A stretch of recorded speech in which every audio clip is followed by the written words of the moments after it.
안녕하세요. 시대 양심 마성의 중독성 대체 불가 정봉주의 정치쇼 정봉주입니다. 지금 이 시각 여러분이 가장 많이 찾아본 실시간 검색어 조윤선 영장 기각, 역시 오민석 판사 이름도 검색어에 오르고 있습니다. 검찰은 강력 반발하고 있습니다. 특활비 받은 사람들이 다 구속됐는데 왜 조윤선 장관만 빠지냐, 이런 논리겠죠. 이재용 최후 진술, 어제 항소심 공판서 최후 진술했죠. 억울하다. 자, 다음으로 공무원 2주 휴가, 정부가 새해 경제정책 방향을 발표했습니다. 2주 여름 휴가 시대가 과연 열릴까 기대해 봅니다. 자, 이 중에서 봉도사가 뽑은 실시간 검색어는 조윤선 영장 기각이 아니라 오민석 부장판사입니다. 정봉주의 정치쇼 1부 순서 들어가겠습니다. 청취자 여러분들 함께해 주시기 바라겠습니다. 샵 1035, 짧은 문자 50원, 긴 문자 100원. 자, 1부 뉴스 브리핑 한겨레 21 하호영 기자님 자리하셨습니다. 예, 안녕하세요. 한겨레 21 하호영입니다. 예, 많은 분들이 저에게 문자를 보내서 오민석 판사 기억하겠다. 그게 뭐 이렇게 대단한 의미가 있냐. 제가 머리가 나빠서요. 머리 안이 돌로 되어 있습니다. 그래서 제 기억은 한번 박히면 돌에 박힌 거하고 똑같습니다. 새기는 거죠? 예, 8430님, 봉도사님 성공 멋지십니다. 크크, 오민석 판사는 안 되겠네요. 오민석 노. 7750, 운전 중인데 아름다운 구속. 진짜 빵 터졌네요. 선곡 센스 굿. 예, 제가 한 게 아니라 우리 PD 작가님들이 하셨습니다. 이렇게 그 공을 스태프들에게 돌리는 이 아름다운 선행. 네, 박수. 짝짝짝. 예. 예, 뭐 기사 얘기하세요. 이면합의 얘기를 해야 할 것 같습니다. 2015년 10월 28일 이루어진 일본군 위안부 피해자 문제에 대한 한일 합의입니다. 이거 우리 그때 다 알고 있었잖아요. 다 알고 있었죠. 추정했죠. 추정이죠. 합리적 추정. 그러니까 합리적 추정이 드디어 이제 사실로 밝혀지는 거죠. 맞아요. 이게 9월 9일 네. 천안문 전승절 기념 행사에서부터 시작이 되는 거 아니에요. 아, 그 얘기부터 하는 매체가 좀 별로 없는데요. 그러면 네. 전승절 기념 행사 올라가니까 네. 오바마가 부르죠. 그렇죠. 미국은 굉장히 불편했죠. 예, 네. 당신들 중국 쪽으로 갈 거냐? 그리고 일본하고 계속 싸우고 있을 거냐? 그래갖고 10월 말에 아베와 박근혜와 오바마가 미국에서 한미일이 만나서 만나죠. 한미일이 예. 만나고 네. 거기서 이제 야단을 치죠. 둘이 친하게 지내라. 네. 그러니까 11월에 한일이 한 번 더 한일이? 만나고 그렇죠. 예. 12월 28일 드디어 가장 껄끄러웠던 위안부 문제에 대한 합의를 합니다. 그게 시작이죠. 네. 그게 시작이죠. 그게 시작이고 모든 음. 말하자면 국제의 문제와 관련된, 특히나 이제 안보와 관련된 것까지 예. 맞물려서 그때부터 시작이 됩니다. 일본은 미국이죠. 미국은 MD 체제로 들어가기 위한 사드 문제를 해결하는 것이고. 그렇죠. 일본은 보통 국가로 가는, 군사 동맹으로 가는, 그렇죠. 무장할 수 예, 있는. 그렇죠. 한국은 사드를 배치하고 챙기는. 누굴까요? 챙기는 사람 뻔하죠. 박근혜 뒤에서 챙겼던 사람. 실제로 그것에 대한 수사도 돼 있었습니다. 어느 정도. 예. 이면합의 간단하게 짚어보고 그쪽으로 좀 넘어가려고 예, 하는데요. 우리가 아빠 뉴스에서 하지만 예. 그래도 간단하게 정리를 간단하게 해주시고요. 했습니다. 이면합의 내용을 좀 들여다볼까요? 한국정신대 문제 대책협의회 정대협이 단체를 포함해서 시민단체들이 불만을 제기할 경우에 한국 정부가 설득하기로 했다라는 내용이 첫 번째 이면 합의 내용이고요. 주한 일본 대사관 앞 평화소녀상, 이것에 대해서 한국 측이 적절히 해결되도록 노력한다라고 얘기한 것이 또 하나의 예. 이면 합의였고요. 그 다음 게 저는 좀 굉장히 화가 많이 났는데요. 일본이 성노예라는 표현을 쓰지 말 것을 요구하는 것에 대해서 우리 정부가 공식 명칭은 일본군 위안부 피해자일 뿐, 이렇게 확인을 해주는 것도 있고요. 그리고 가장 논란이 됐던 겁니다. 이 불가역적 해결이라는 합의 문구는 일본이 사죄를 되돌리지 못하려고 하기 위해서 먼저 우리가 거론을 한 거예요. 그러니까 불가역적 사죄를 이야기하려고 그랬는데 일본이 실제 합의 이 과정에서 해결의 불가역성, 그러니까 사죄가 아니라 해결의 불가역성을 꺼냈고 우리가 그걸 받아들인 겁니다. 그래서 실제로 이 합의 과정에서 뭔가 다급하고 정상적이지 못하고 이런 것들이 그대로 이면 합의에 있었다라는 게 지금 드러난 거죠. 예. 이때 미국한테 야단 맞으면서 예. 합의하고 사드는 이미 이때 결정이 됐던 거예요. 있었다고 볼 수가 있죠. 그리고 그 예. 1월에 수소폭탄 실험, 그렇죠. 2월에 미사일 예. 발사 실험 이게 울고 싶은데 뺨 때려준 거죠. 실제로 이 이면 합의와 관련돼서 예. 일본군 위안부 피해자 문제 이면 합의와 관련돼서 최순실 씨가 움직였다라는 것을 박영수 특검에서 수사를 하기도 했습니다. 그래서 당시에 그러니까 지난 겨울이죠. 벌써 한 1년 가까이 됐는데요. 그 특검팀이 한일 관계에 정통한 제일 한국인 학자 A 씨 이 사람을 불러서 예. 당시에 이병기 청와대 비서실장 활동과 관련돼서 그리고 최순실 씨의 존재와 관련돼서 아주 강도 높게 수사를 했었어요. 이게 어떤 상황이었냐면 이병기 전 실장이 이 A 씨라고 하는 사람하고 식사를 하는 자리에 누군가가 있었어요. 그 제보자가 있었는데 그 제보자가 이 최순실 씨와 A 씨가 배후에서 영향력을 행사하고 있다. 위안부 합의와 관련돼서 그 실제로 했다라는 말을 들었다는 거예요. 그러고 나서 특검에 제보를 했고요. 예. 그래서 특검에서는 이 위안부 합의가 최순실 씨와 관련이 돼 있지 않느냐라는 이제 수사를 한 거죠. 실제로 이것과 관련된 결과는 지금 밝혀져 있지 않습니다. 않죠. 예. 만약에 최순실이 개입되어 있다고 한다면 최순실이 사드 배치 결정에도 개입되어 있다? 이게 라고 어떻게 연관이 될 수 있겠죠. 그러니까 한 묶음으로 예. 그때 이야기가 좀 되는데요. 왜 한 묶음으로 얘기가 되냐면 그때 이야기는 위안부 합의와 묶여서 한일 군사정보 보호 협정까지 개입됐다라는 혐의를 두고 조사를 했거든요. 그렇죠. 그러면 위안부 합의, 한일 군사정보 보호 협정 그 다음 단계가 사드죠. 사드, MD 뭐 이렇게 가는 예. 거거든요. 사드 예. 뒤에는 로키드 마틴사가 있고요. 네. 이게 2부에서는 이 얘기는 안 다룹니다. 그렇죠? 예, 최순실 씨 얘기는 안 다루게 되나요? 사드와 최순실과 로키드 마틴은 악마기자 주진우, 네. 악마기자 2를 꿈꾸는 하호영. 뭐 저는 너희들의 그렇게까지는 뒤를 쫓고 있다. 예예예. 예. 여기까지. 예. 조만간 어디까지? 밝혀져야겠죠. 기사 취재 다 됐다는 얘기네요. 아닙니다. 그건 아니고 밝혀져야겠죠. 우리끼리만 알고 있죠. 네. 예. 아니요. 무슨 특검이라 그랬죠? 박영수 특검. 박영수 특검도 알고 있죠. 알고 있죠. 예. 알고 있을 내용은 것으로 보입니다. 추정이 되죠. 예. 알겠습니다. 좋은 선물 드리겠습니다. 박영수 특검님 기다리시죠. 조윤선 전 오경호. 청와대 정무수석 예. 기각 이야기 다음으로 좀 해보아야 할 것 같은데요. 예. 오늘 새벽입니다. 오늘 새벽에 집으로 돌아갔습니다. 예, 답답한 일인데요. 예. 그 법원의 구속 전 피의자 신문 영장 실질 심사에서 국가정보원으로부터 특수활동비를 수수했다는 본인 의혹에 대해서 소속 직원 예. 을 거론하면서 부인을 했습니다. 그러니까 어떻게 넘겼냐면요. 지금 구속돼 있습니다. 당시 부하였던 신동철 정무비서관이 먼저 알아서 국정원 돈을 가져왔다. 업무 경비로 위협한 줄 몰랐다라고 이야기하면서 자기 소속 직원을 부하라고 이렇게 칭하면서 자기는 몰랐다라는 거예요. 이 사람이 그냥 돈을 가져왔고 네. 자기가 받은 게 아니고 가져오니까 네. 그 돈인지 모르고 썼다. 네. 상식적으로 이해가 안 가죠. 아니 상식적으로 이해가 가요. 그런가요? 이렇게 잔머리 굴리라고 공부 잘해서 사법고시 패스한 거예요. 그런가요? 자기 남편도 그러고 본인도 그러고 그리고 네. 이렇게 뻔한 거짓말을 하는 것을 그 진술이 있으니 맞습니다라고 그렇죠. 인정해준 판사. 예, 서울중앙지법 오민석 영장전담 부장판사가요. 금품의 뇌물성 등 범죄 혐의에 대해 다툼의 여지가 있다 이렇게 봐줬어요. 예, 봐줬다기보다 그렇게 봤습니다. 예, 그리고 인정했으므로 증거인멸에 우려가 없다 이렇게 얘기했습니다. 그래서 검찰이 이렇게 얘기했습니다. 전경련을 압박해서 특정 보수단체를 지원하게 한 같은 혐의로 부하 직원인 허 전 행정관은 구속시켰는데 예. 상급 책임자이고 또 별도의 뇌물수수 혐의까지 있는 조 전 수석을 풀어줬다. 이거는 엄정한 책임을 면한 그런 결과를 가져왔다라고 해서 공정성이 침해됐다. 강하게 반발했습니다. 그러니까요. 오민석 판사가 판결한 이제까지 판결을 누가 믿겠습니까? 그렇게 됐네요. 예.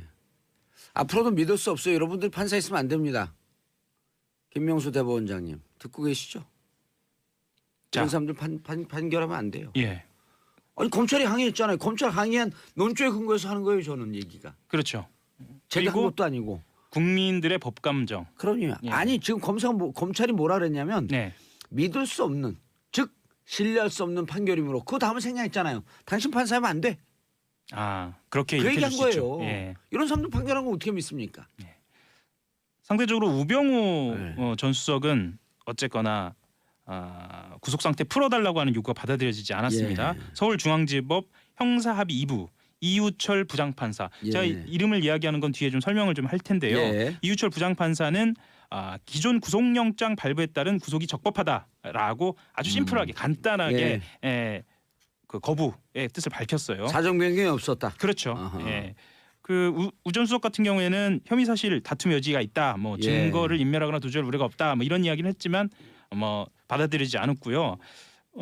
좀 주목할 만한 부분이 있는데요. 원래는 신광열 수석 부장판사 예. 뭐 이름 좀 많이 들어보셨을 텐데요. 예, 김관지, 임관빈 다 풀어줬죠. 정책실장, 김관빈 전 안보실장을 풀어줬던. 예, 이번 구속적부심 같은 경우에는 그 심판사가 맡아야 하지만 신수석 부정이 우전 수석이랑 예. 고향이 같아요. 경북 봉화. 경북 봉화. 예, 그리고 동기. 서울대 법대 사법연수원 동기예요. 예. 그래서 학교는 하나 좀 선배거려?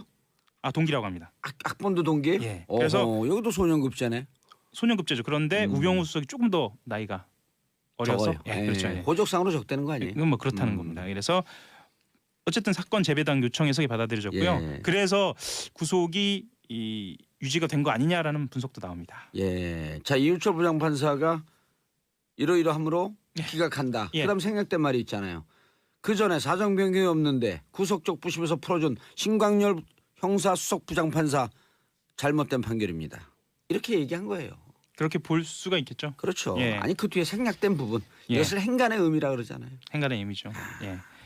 사이버 사령부 얘기로 다음으로 넘어가겠습니다. 사이버 사령부 지금 김관진 전 장관이 예.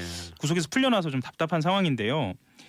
2012년 4월 11일 총선을 앞두고 4월 예. 11일 총선을 앞두고 사이버 사령부를 동원해서 정부 비판에 대응하고 치적을 홍보하는 30일 작전을 벌였다. 이런 문건이 나왔어요.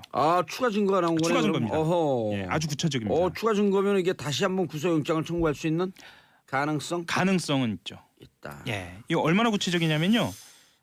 한 달 남겨놓고 주 단위로 일 단위로 작전 계획을 세워요. 작전 계획을 세우고 예를 들면은요. 1단계에서는 아니 그럼 총선이 공비예요? 공비 잡는 작전이에요 이게? 주간 단위로 성과형 임무 수행을 했다라는 얘기도 합니다. 그래서 2주 전에는 중도 오염 차단 이런 얘기를 해요. 중도 세력인데 좌쪽으로 기울고 있는 중도 오염 차단. 예. 그리고 바로 전주에는 우익 결집 보호 주간이다. 뭐 이런 얘기도 합니다. 참 이런 사람들 이거 풀어준 신강렬 부장판사 뭐 하는 사람이에요 진짜. 그래서 군 사이버 사령부의 심리전이 사실은 당시 여당의 총선 승리를 위한 선거운동이 아니었느냐 이렇게 볼 수 있게 된 거죠. 이때는 한나라당이었죠? 예, 한나라당이었죠. 새누리당 아니 새누리당은 그 대선 이후에 바뀌었어요. 대선 이후에 바뀌었습니다. 그때 이야기를 조금 더 해보면요. 예를 들면 이런 내용도 있습니다. 한 명의 간첩이 100명의 종북 세력과 1만 명의 좌파를 만든다. 뭐 이런 얘기도 있고요. 현재 추정되는 1만 명의 종북 세력 뭐 이런 이야기도 나옵니다. 예, 그래서 저는 이걸 보면서 이렇게 느꼈는데 그럼 왜 잡지 못했냐? 왜 잡지 않고 있었느냐?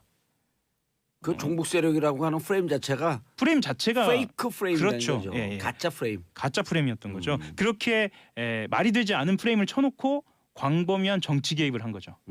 본인들이 그런 식으로 정당화를 한 거죠. 이게 어디서 나온 증거인가요? 이게 검찰이 확보하고 있는 건가요? 아닙니다. 이게 국방부 TF에서 나온 거고요. 그럼 이제 검찰로 넘겨야 되겠네요. 검찰로 넘겨야 합니다. 추가 증거가 나왔으므로 김관진 전 안보실장은 구속의 가능성이 높아지고 있습니다. 예, 알겠습니다. 한겨레 20일 하영 기자 인사하시고요. 예, 감사합니다. 예, 한 해 동안 고생하셨고 내년에 복 많이 받으세요. 복 많이 받으십시오. 저는 광고 듣고 2부 아빠들의 왕수다로 돌아오겠습니다. 채널 고정하소서. 정봉재 정치쇼 2부 순서 들어가겠습니다. 아빠들의 왕수다. 아빠의 눈높이에서 아빠들의 시선으로 올 한 해 힘껏 자리도 못 잡으면서 왕수다로 떨어주신 세 분. 바로 그냥 디스하면서 들어가는 거예요. 예. 디스가 뭐에 준 말인 줄 아시죠? 디스 가이즈인가요? 디스리스펙트. 디스리스펙트. 디스리스펙이에요. 디스리스펙. 이 사람을 존경하라. 나? 이것을 존경하라. 이것을 존경하라. 디스커스트. 자, 정인설 한국경제신문 기자님. 안녕하세요, 정인설입니다. 예. 어우, 눈이 오면요 겨울엔 설설겨요. 네. 후륜들 힘들죠. 그러니까 정인설설겨요. 제 좌우명이에요. 설설 기면서 사는. 설설 기면서 살자. 자, 손수호 변호사님. 네, 안녕하세요. 예, 선수 호감을 갖고 있는 분이에요. 네. 자, 고현준 만평 작가. 네, 반갑습니다. 고현준입니다. 예, 제가 며칠 전에 저희 어머니 구순잔치를 했는데 네. 오. 사회를 최욱 씨가 봤어요. 네. 불금쇼. 네. 불금쇼 최욱 씨요. 그리고 우리 전국구 송년회는 고현준 씨가 사회를 봤고 같이 겹친 분들 한 10명 됐는데 네. 고현준 씨가 훨씬 잘 본다고. 오. 예. 아 진짜요? 아 진짜예요. 방송에서 공개적으로 얘기를 하는데 감사합니다. 최욱의 시대는 끝났다 이제. 구순잔치에 최욱 씨가 잘 어울리지 않을 것 같아요. 최욱이 오니까 돌잔치인 줄 알았어요. 아 그럴 수 있겠다. 그렇죠. 예. 그렇죠. 그리고 어둠의 자식들이 돼갖고 밝은 대낮에 밖으로 나오니까 네. 점심 때 했거든요. 네. 벅벅 기더라고. 잘 시간입니다. 그때. 예, 잘 시간이죠.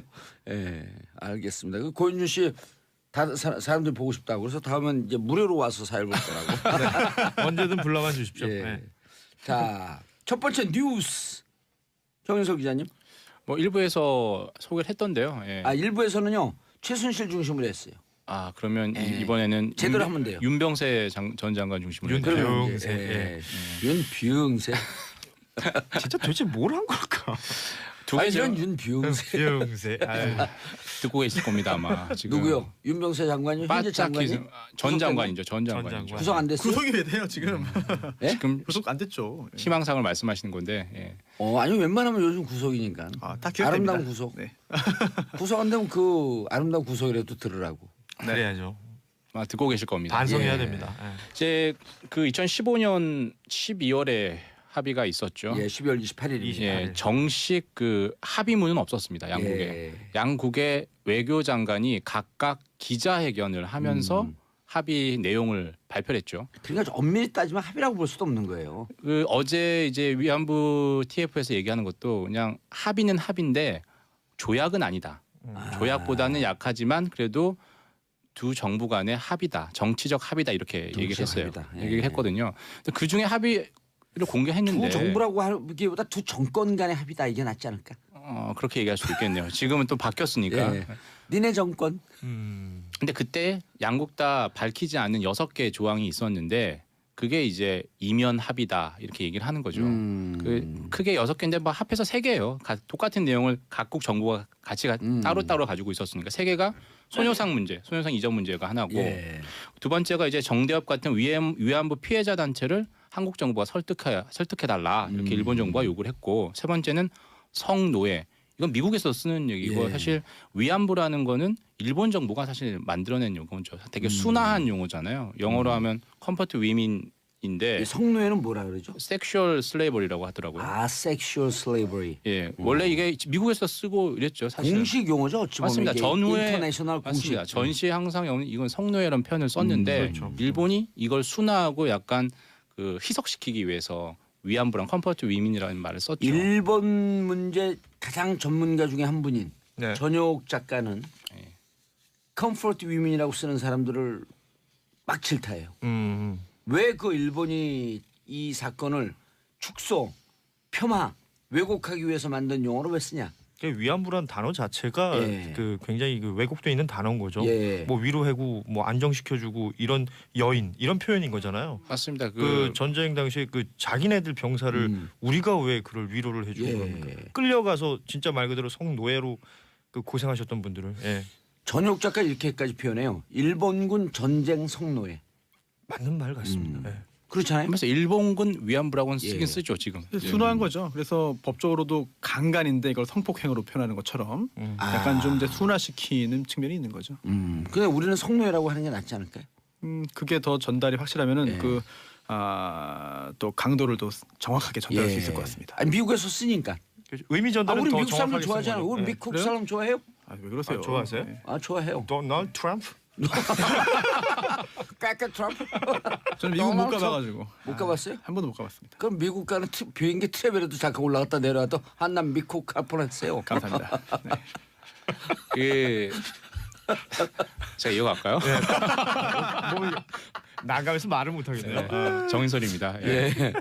그 세 가지 내용에 대해서 한국 정부가 당시 이제 박근혜 정부죠. 그러니까 직간접적 형태로 그러니까 되게 순화한 용어로 했어요. 따라가는 지원하지 않는다. 뭐 이런 식으로. 근데 한국 공식 정부 용어는 위안부로 한다. 이런 식의 약간 간접적인 형태로 인정을 수용을 하는 형태였죠. 이게 비공개 부분에 있었고 그리고 이제 한 가지 이제 그 외교적으로 잘 쓰지 않는 불가역적인이란 이 표현을 요즘 말로 하면 빼박캔트잖아요. 빼도 박도 못하는. 돌이킬 수 없는. 맞습니다. 다 나가서는 다시 돌이킬 수 없는. 네. 이걸 잘 안 쓰거든요.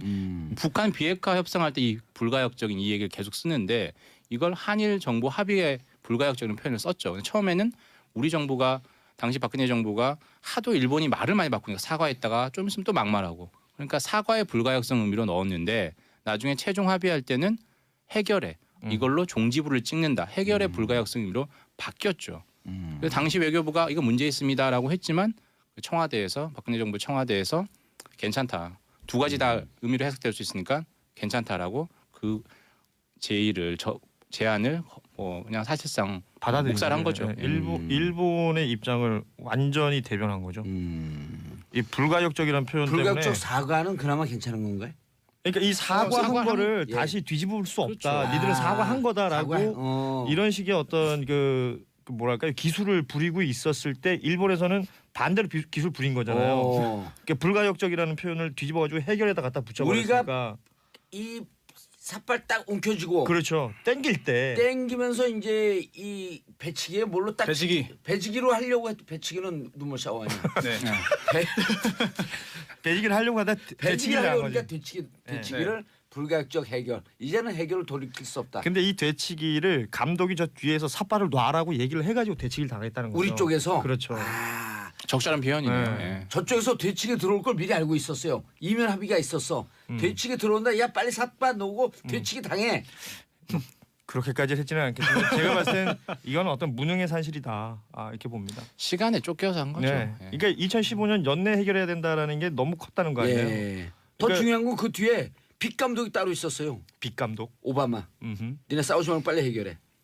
그 압박을 많이 받았다라고 어제 또 위안부 TF에서 그렇죠. 설명을 했죠. 근데 미국 그런 정부. 압박이 있으면 뭐 다른 걸 다 포기해서라도 미국의 그런 지시에 따라야 됩니까? 근본적인 의문이 있어요. 아니 전 따라야 된다고 봐요. 그래요? 예, 왜냐하면 미국 한미 동맹이 있기 때문에 따르 네. 돼. 네. 이런 걸 언론에 미리 흘려놔야죠. 그럼 국민들이 저항할 거 아니에요. 네. 국민들이 저항해서 어쩔 수 없다. 음흠. 갈 수 없다. 이렇게 국민들을 믿으면 국민들을 레버리지로 쓰면서 가는 게 정부예요. 근데 밀실에서 하다 보니까 아무 힘이 없는 거예요. 네. 국민들을 너무 무시한 거예요. 국민 정서라는 게 있을 텐데 이걸 교육부 국장은 국민들을 개돼지라고 불렀잖아요. 빠따 쳐야 됩니다. 좋은 말이 안 나오네.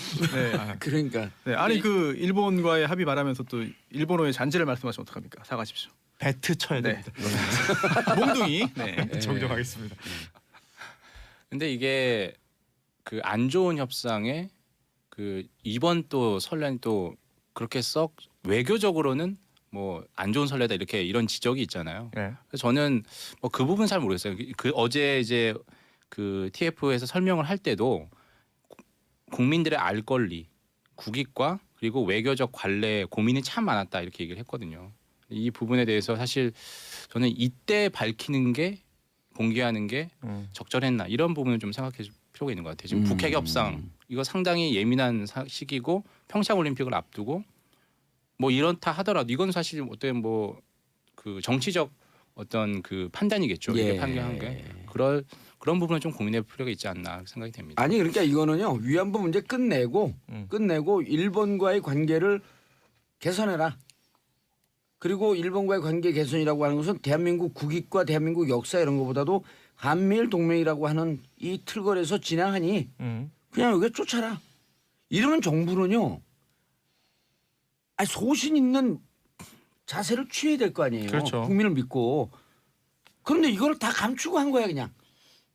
또 하나 윤병세 전 장관이 기자들에게 이메일을 보냈습니다 어제. 예. 그러면서 해명을 하고 설명을 한 게 이렇게 공개하지 않았던 내용을 공개하는 거는 외교의 뭐 기본도 모르는 일이다. 뭐 그런 취지의 이야기를 했죠. 뭐 외교적 결례다 뭐 이런 표현도 네. 썼더라고요. 실제로 어떻습니까? 이렇게 되면은 공개 안 해야 되는 건가요? 그러니까 기본적으로 교섭 과정이나 내용에 대해서 항상 이렇게 공개하지 않는 부분이 있어요. 외교 협상 간에는. 이건 국민을 속인 거 아니에요, 근데. 근데 이제 윤병세 전 장관의 얘기는 이거죠. 사실 이거는 그냥 외교적 기술이다. 그러니까 이런 거죠. 성노예 표현을 쓰지 말아달라니까 그 받아준 게 아니라 하지만 우리 한국 공식 정부 용어는 뭐 위안부지만 딴 데서 쓰는 건 어쩔 수 없어. 뭐 이런 걸 뒤에 깔고 있는 거죠, 사실. 설득 피해자 단체를 설득한다라고 하지 않고 설득에 노력한다. 그러니까 약간 빠져나갈 구석을 만들어놨다는 그런 항변인 거죠, 그쪽. 그러니까 그걸 국민들한테 설명을 했었어야 되는데 일본 측 협상단한테 설명을 했다는 거 아니에요? 그렇죠. 저는 그게 반대되는 그 관점에서 봐야 될 문제라고 봐요. 이렇게 우리는 기술을 부리고 있고 이 기술로 우리의 국익을 챙기려 한다라는 것들을 국민들이 알았더라면 그리고 국민들이 거기에 대한 합의를 했더라면 이런 문제가 없겠죠. 안 나죠. 네, 짱 박혀서 자기들끼리 밀실해서 저쪽 사람들의 어떤 비위만 맞추고 있었다는 이것에 지금 국민들이 화를 내는 거죠. 아마 그 비공개로 하라고 하는 그 요구가 미국 측에서 있었을 수도 있어요. 그럼 그때 기술을 부리는 거예요. 몇몇 언론들한테 이거 미국에서 밝히지 말라고 하는데 좀 곤란한 협상이 진행이 되고 있는데 하긴 해야 될 것 같은데 절대 기사 쓰지 마요, 정 기자. 그럼 안 쓰죠, 저. 설설 기니까. 네. 그럼 이게 나가면서 국민들이 어떻게 된 거냐 그러면 정 기자 섭섭하네 그거 쓰지 말라 그랬더니 자 진행되는 걸 불가피하게 그렇죠. 언론에 알려줬으니 공개할 수밖에 없습니다. 이러면 국민을 믿고 가는 거 아니에요. 그럼 지금 이왕 이렇게 된 마당에 지금 파기하고 재협상 할 수 있는 상황인가요? 이거요? 현실적으로? 아니요, 그냥 무시하면 돼요. 내가 아까 그랬잖아요. 그러니까 정부 간의 합의가 아니라 정권 간의 합의다. 이제 조약이 아니니까 그 여지를 또 따져봐야 될 것 같습니다. 근데 아니 뭐 지금 저는 그렇게 생각해요. 이걸 왜 지금 공개했나? 아마 좀 사드와 비슷하게 외교적 지렛대로 쓸 것 같긴 해요. 예. 그리고 여기서부터 사드가 쭉 간 거 아니에요. 그러니까 이 뒤에 뭔가 사드를 배치하고 싶었던 세력 로키드 마틴은 아니고 그 여기서 또 최순실 얘기를 불안할 수가 없어서 이 말을 내가 해야 되나? 자, 다음 이슈 넘어가기 전에 긴급 정보 들어왔습니다. 6일 2일 소신역의 기사입니다. 강서구청 사거리에서요 크레인이 도로로 넘어져서 김포공항 방면 전면 통제하니 우회하시기 바랍니다. 6일 2일 님이 소신역의 기사님이 보내주셨습니다.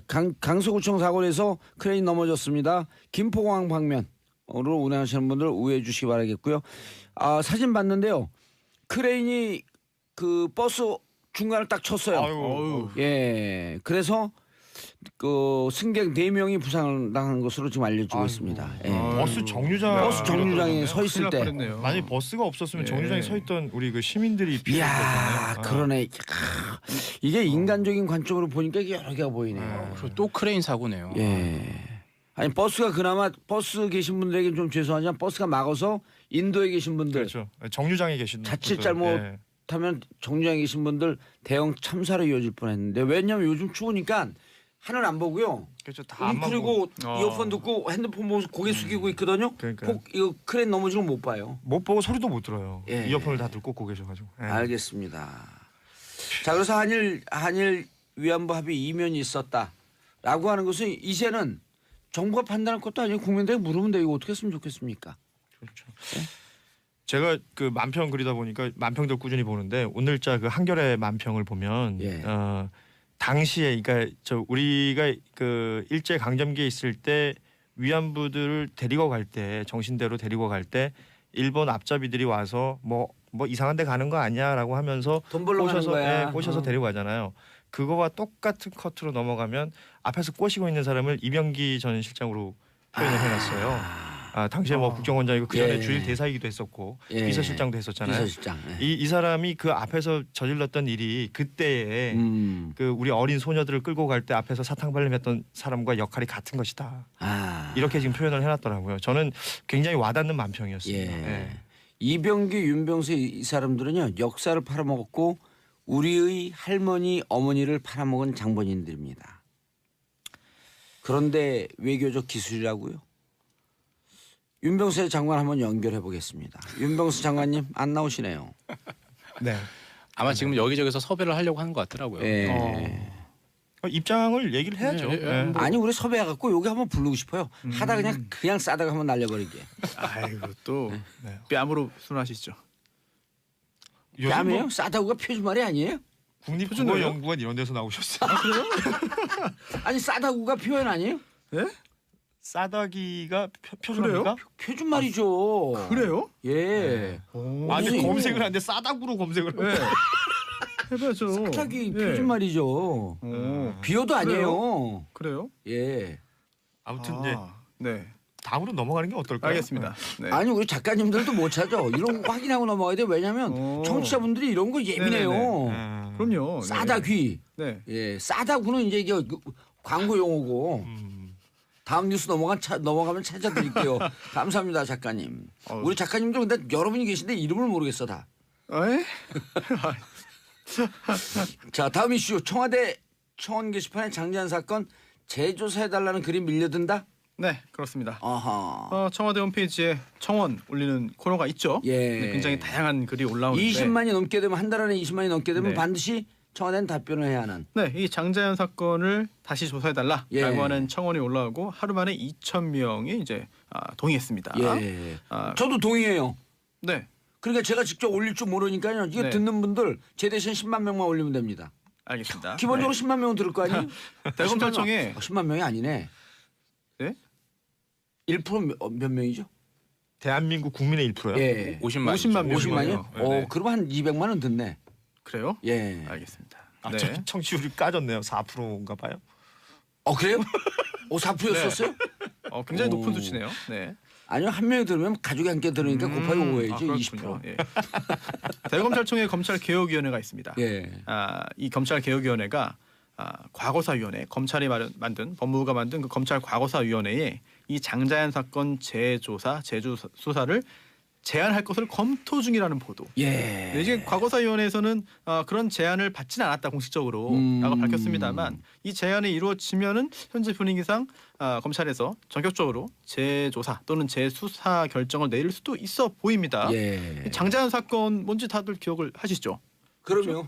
이제 꽃보다 남자라는 드라마에 출연했던 이제 인기를 막 얻기 시작했던 여배우가 예. 스스로 목숨을 끊었는데 예. 유서에 술 접대, 성상납을 강요받았다. 성상납을 강요받았다. 폭행과 욕설에 시달렸다라고 그리고 하면서 실질적으로 그 유서를 보게 되면 네. 성상납을 한 거로 할 네. 수밖에 없었던 네. 이렇게 보이잖아요. 그렇습니다. 그리고 국민들 중에 이 기사를 보고 이거 사실이 아닌 것 같아라고 하는 것은 네. 성상납을 받은 사람과 그 주위에서 이 사건을 무마했던 사람들 빼놓고는 누가 그렇게 믿겠어요?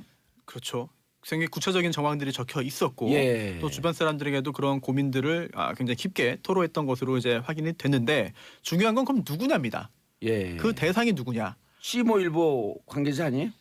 일단 법원 판결이 나왔는데요. 예. 법원에서는 그 해당 신문사 또 신문사의 사주와는 직접 관련이 없다라는 판결을 선고했습니다. 직접 관련이 없으니까 해당 신문사 네. 밝히세요. 밝혀요? 예. 네, 조선일보죠. 직접 관련이 없다며. 판결이 나왔어요. 그러면 관련이 없는데 밝힌다고 어때요? 아니 시일보라고 하셔가지고. 그래요. 제가 네. 좀 비겁하잖아요, 인간이. 네. 그렇습니다. 확인됐습니다. 네. 예. 아유, 조선일보. 네, 문제가 오. 없다는 판결이 나왔어요. 조선일보 우리가 보는 예. 그 조선일보요? 네네. 그 훌륭한 분들이 그런 짓을 했을까? 그래서 법원에서는 그런 일 없다라는 판결이 선고됐죠. 예. 법원이 훌륭한 일을 했네요. 예, 그래서 재조사해봐야 돼. 그런데 당시에 예. 이제 그 조선일보에서 이런 공개적으로 이런 말을 했습니다. 우리 신문사와 관련이 없다. 그러면서 스포츠 조선 사장이다라는 말을 공식적으로 했어요. 언론에 그걸 공개를 했어요, 실제로. 야, 이 바보들아. 예. 그런데 그 후에 그분에 대해서는 문제가 제기되지 않고 법적인 처분도 없었고 재판도 없었어요. 네. 그렇다 보니까 또 하나 지금 제기되는 이야기가 조선일보도 아니고 스포츠 조선도 아니고 아무도 아니다. 예. 그냥 다만- 법원이다. 아니요, 그것도 아니고. 그건 법원도 아니에요? 그것도 아니고 다만 그 장자연 씨의 기획사 사장이 있는데 대표가 있는데 예. 그 사람이 소설을 썼다? 그 사람이 평소에 좀 과장하는 습관이 있다. 그래서 망상증 환자다? 망상증 환자인지 모르겠지만 과장을 하다 습관적으로. 그래서 사장이라고 어디 사장이야라고 했지만 알고 보니까 그것도 아니고 좀 직급을 두세 과장 단계. 사장이면 뭐예요? 그러니까 직급을 두세 단계 과장한다는 거죠. 이렇게 부풀려서 난 과장 올려서 높여서 예.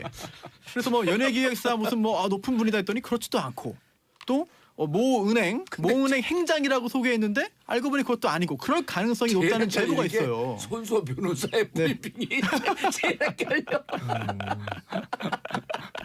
그래서 하고 싶은 얘기 가리고 가려고 그러고. 네. 그러다 보니까 법적으로는 이게 판결이 요약하면 두 가지 판결이 있었습니다. 하나는 이 장자연 씨가 남긴 유서가 위조된 게 아니다라는 판결이 한 번 있었고 또 하나는 그렇다고 해도 그 신문사의 사주와는 관련이 없다는 판결이 있었거든요. 근데 이거 정말 그 억울한 죽음이거든요. 우리가 웃으면서 말씀드렸고 좀 죄송하긴 한데 억울한 죽음 아니에요. 그리고 미래가 보장되어 있는 여배우였었고요. 저는 그 대목 중에 어머니 기일인가 그렇죠. 하는 게 나오죠. 어머니 기일이니까 오늘만 좀 용서해줘라. 그날도 불려나갔다.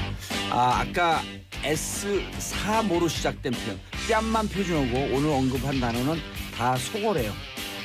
그러니까 동의어는 맞아요. 속어. 그 재원 좀 하지 말아주세요. 그리고 청취자 여러분도 참고해 주시고요. 중요한 건 정봉주의 정치쇼 3부 순서 들어가겠습니다.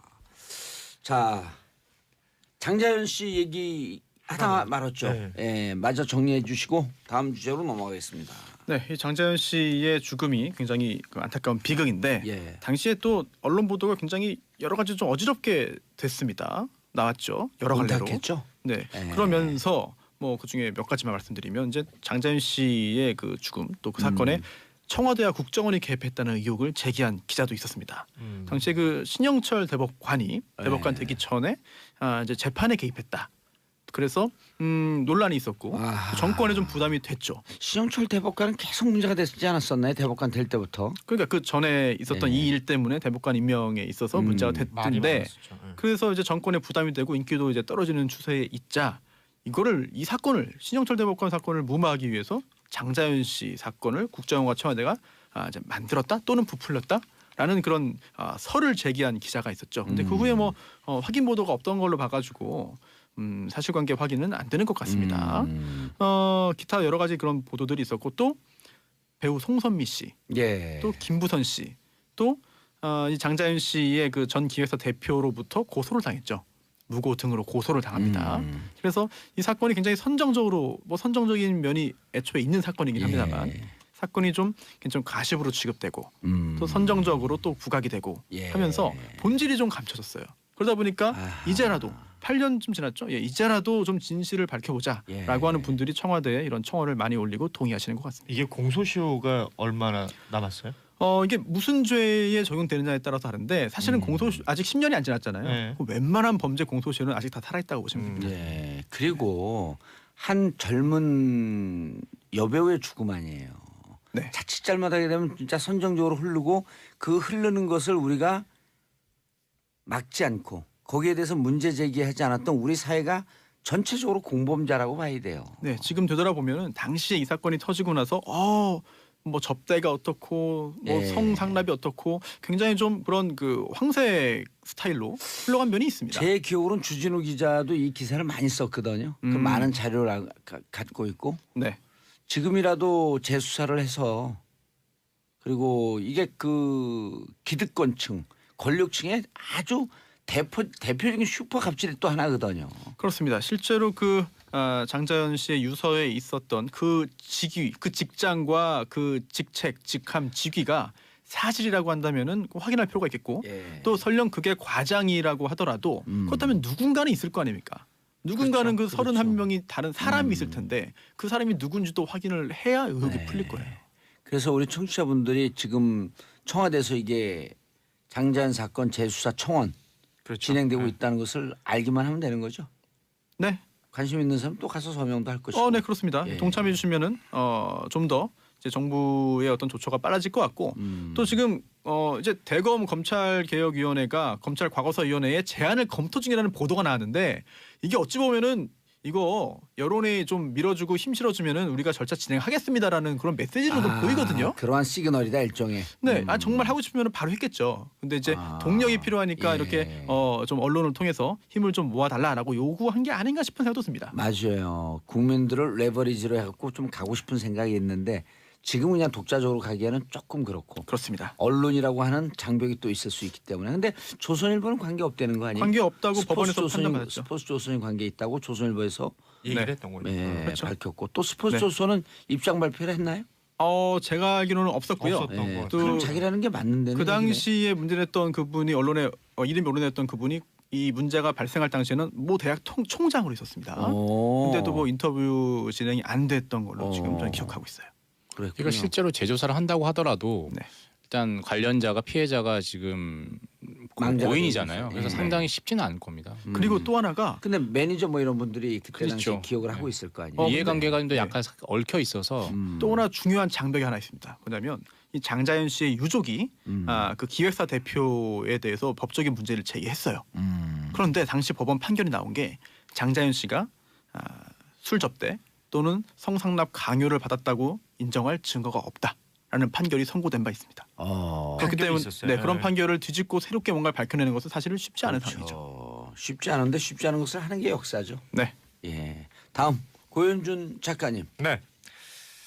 이제는 전 최고위원이라고 해야 되겠죠. 유여해 전 최고위원 이야기인데요. 예. 어제 결국은 제명이 됐고 그 제명 이후에 그 북콘서트를 했어요. 그 정준길 또 당협위원장이랑 같이 유여해의 류 그리고 정준길 길 웨이 그래서 류웨이 북콘서트를 했었는데 그곳에서 뭐 계속해서 이제 홍준표 대표에 대한 뭐 폭로가 있을 것인가 많은 사람들이 주목을 했습니다만 그 폭로까지는 아니고 계속해서 뭐 자신의 입장을 피력하는 그런 시간들이 있었습니다.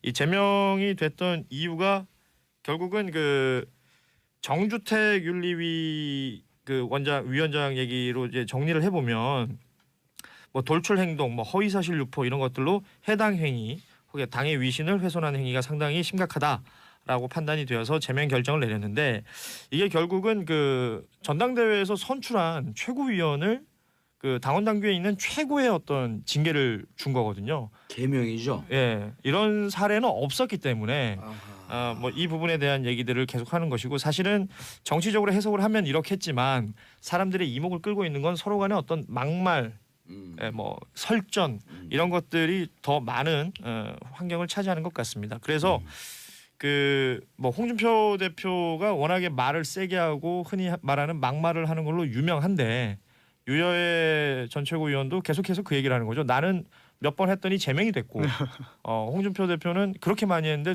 2시간 만에 기각이 돼버리더라 윤리위원회에서 그런 얘기들을 하고 있으면서 홍준표 사당화에 대한 문제 제기를 유여해 의원은 위원은 계속 하고 있는 거고 이 부분에 대해서 그 이후에도 계속해서 유여해 그 전 최고위원은 뭐 나도 제2의 박 전 대통령처럼 당에서 쫓겨나는구나라는 생각을 했다.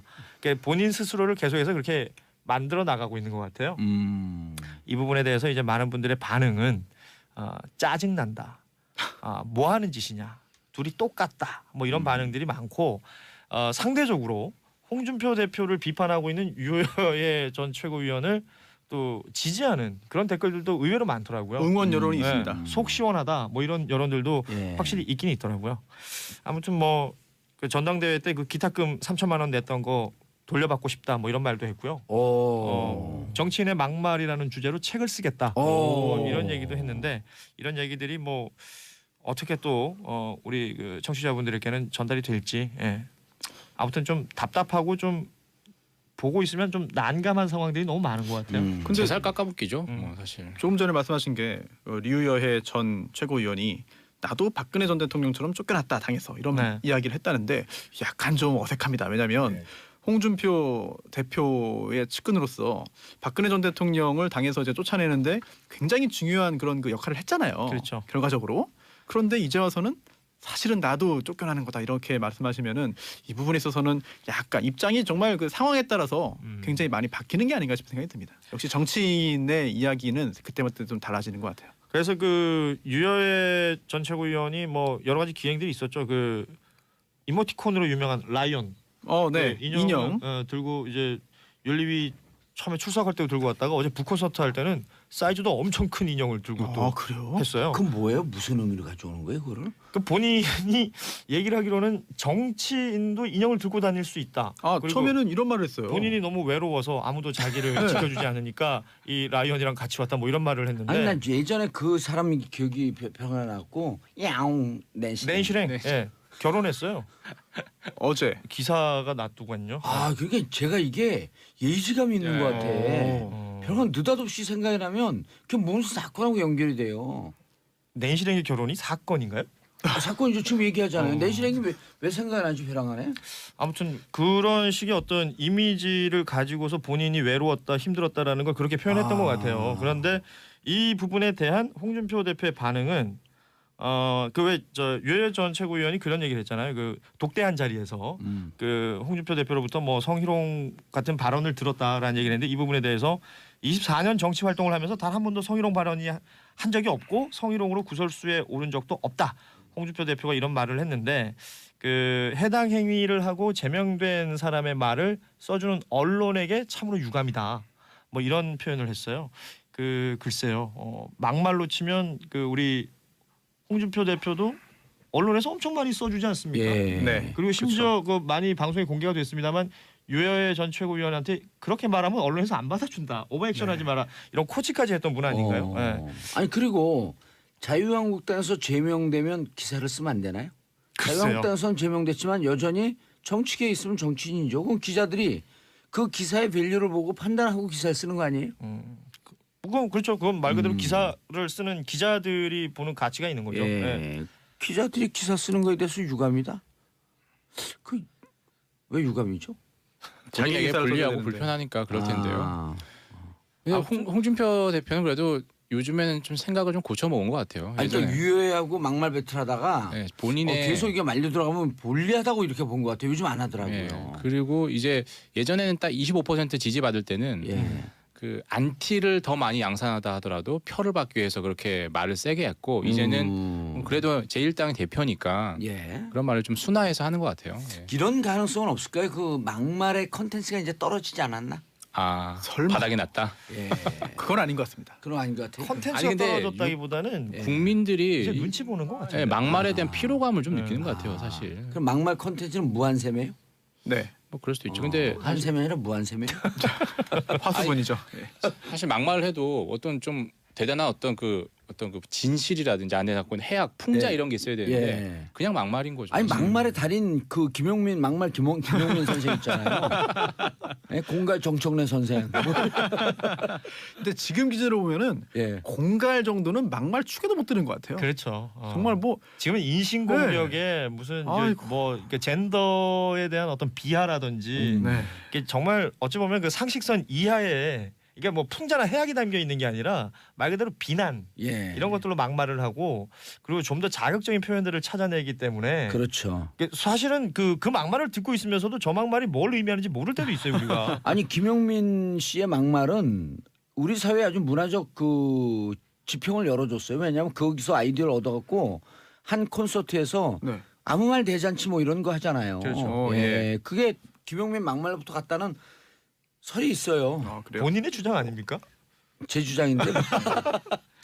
아무튼 이 예. 정치권에서 막말하는 것들에 대해서 이제 말씀하신 대로 피로감을 느끼기도 하고 예. 그 많은 국민들이 인상을 찌푸리는데 맞아요. 왜 예. 이렇게 정치권에서는 이제 막말이 사라지지 않느냐. 음. 막말이라는 게 결국은 그 누군가는 즐거워하니까 하는 것일 거란 생각을 하게 되거든요. 예. 그러니까 본인의 지지 세력을 집결하는 데는 이 막말처럼 효과적인 게 없다. 예.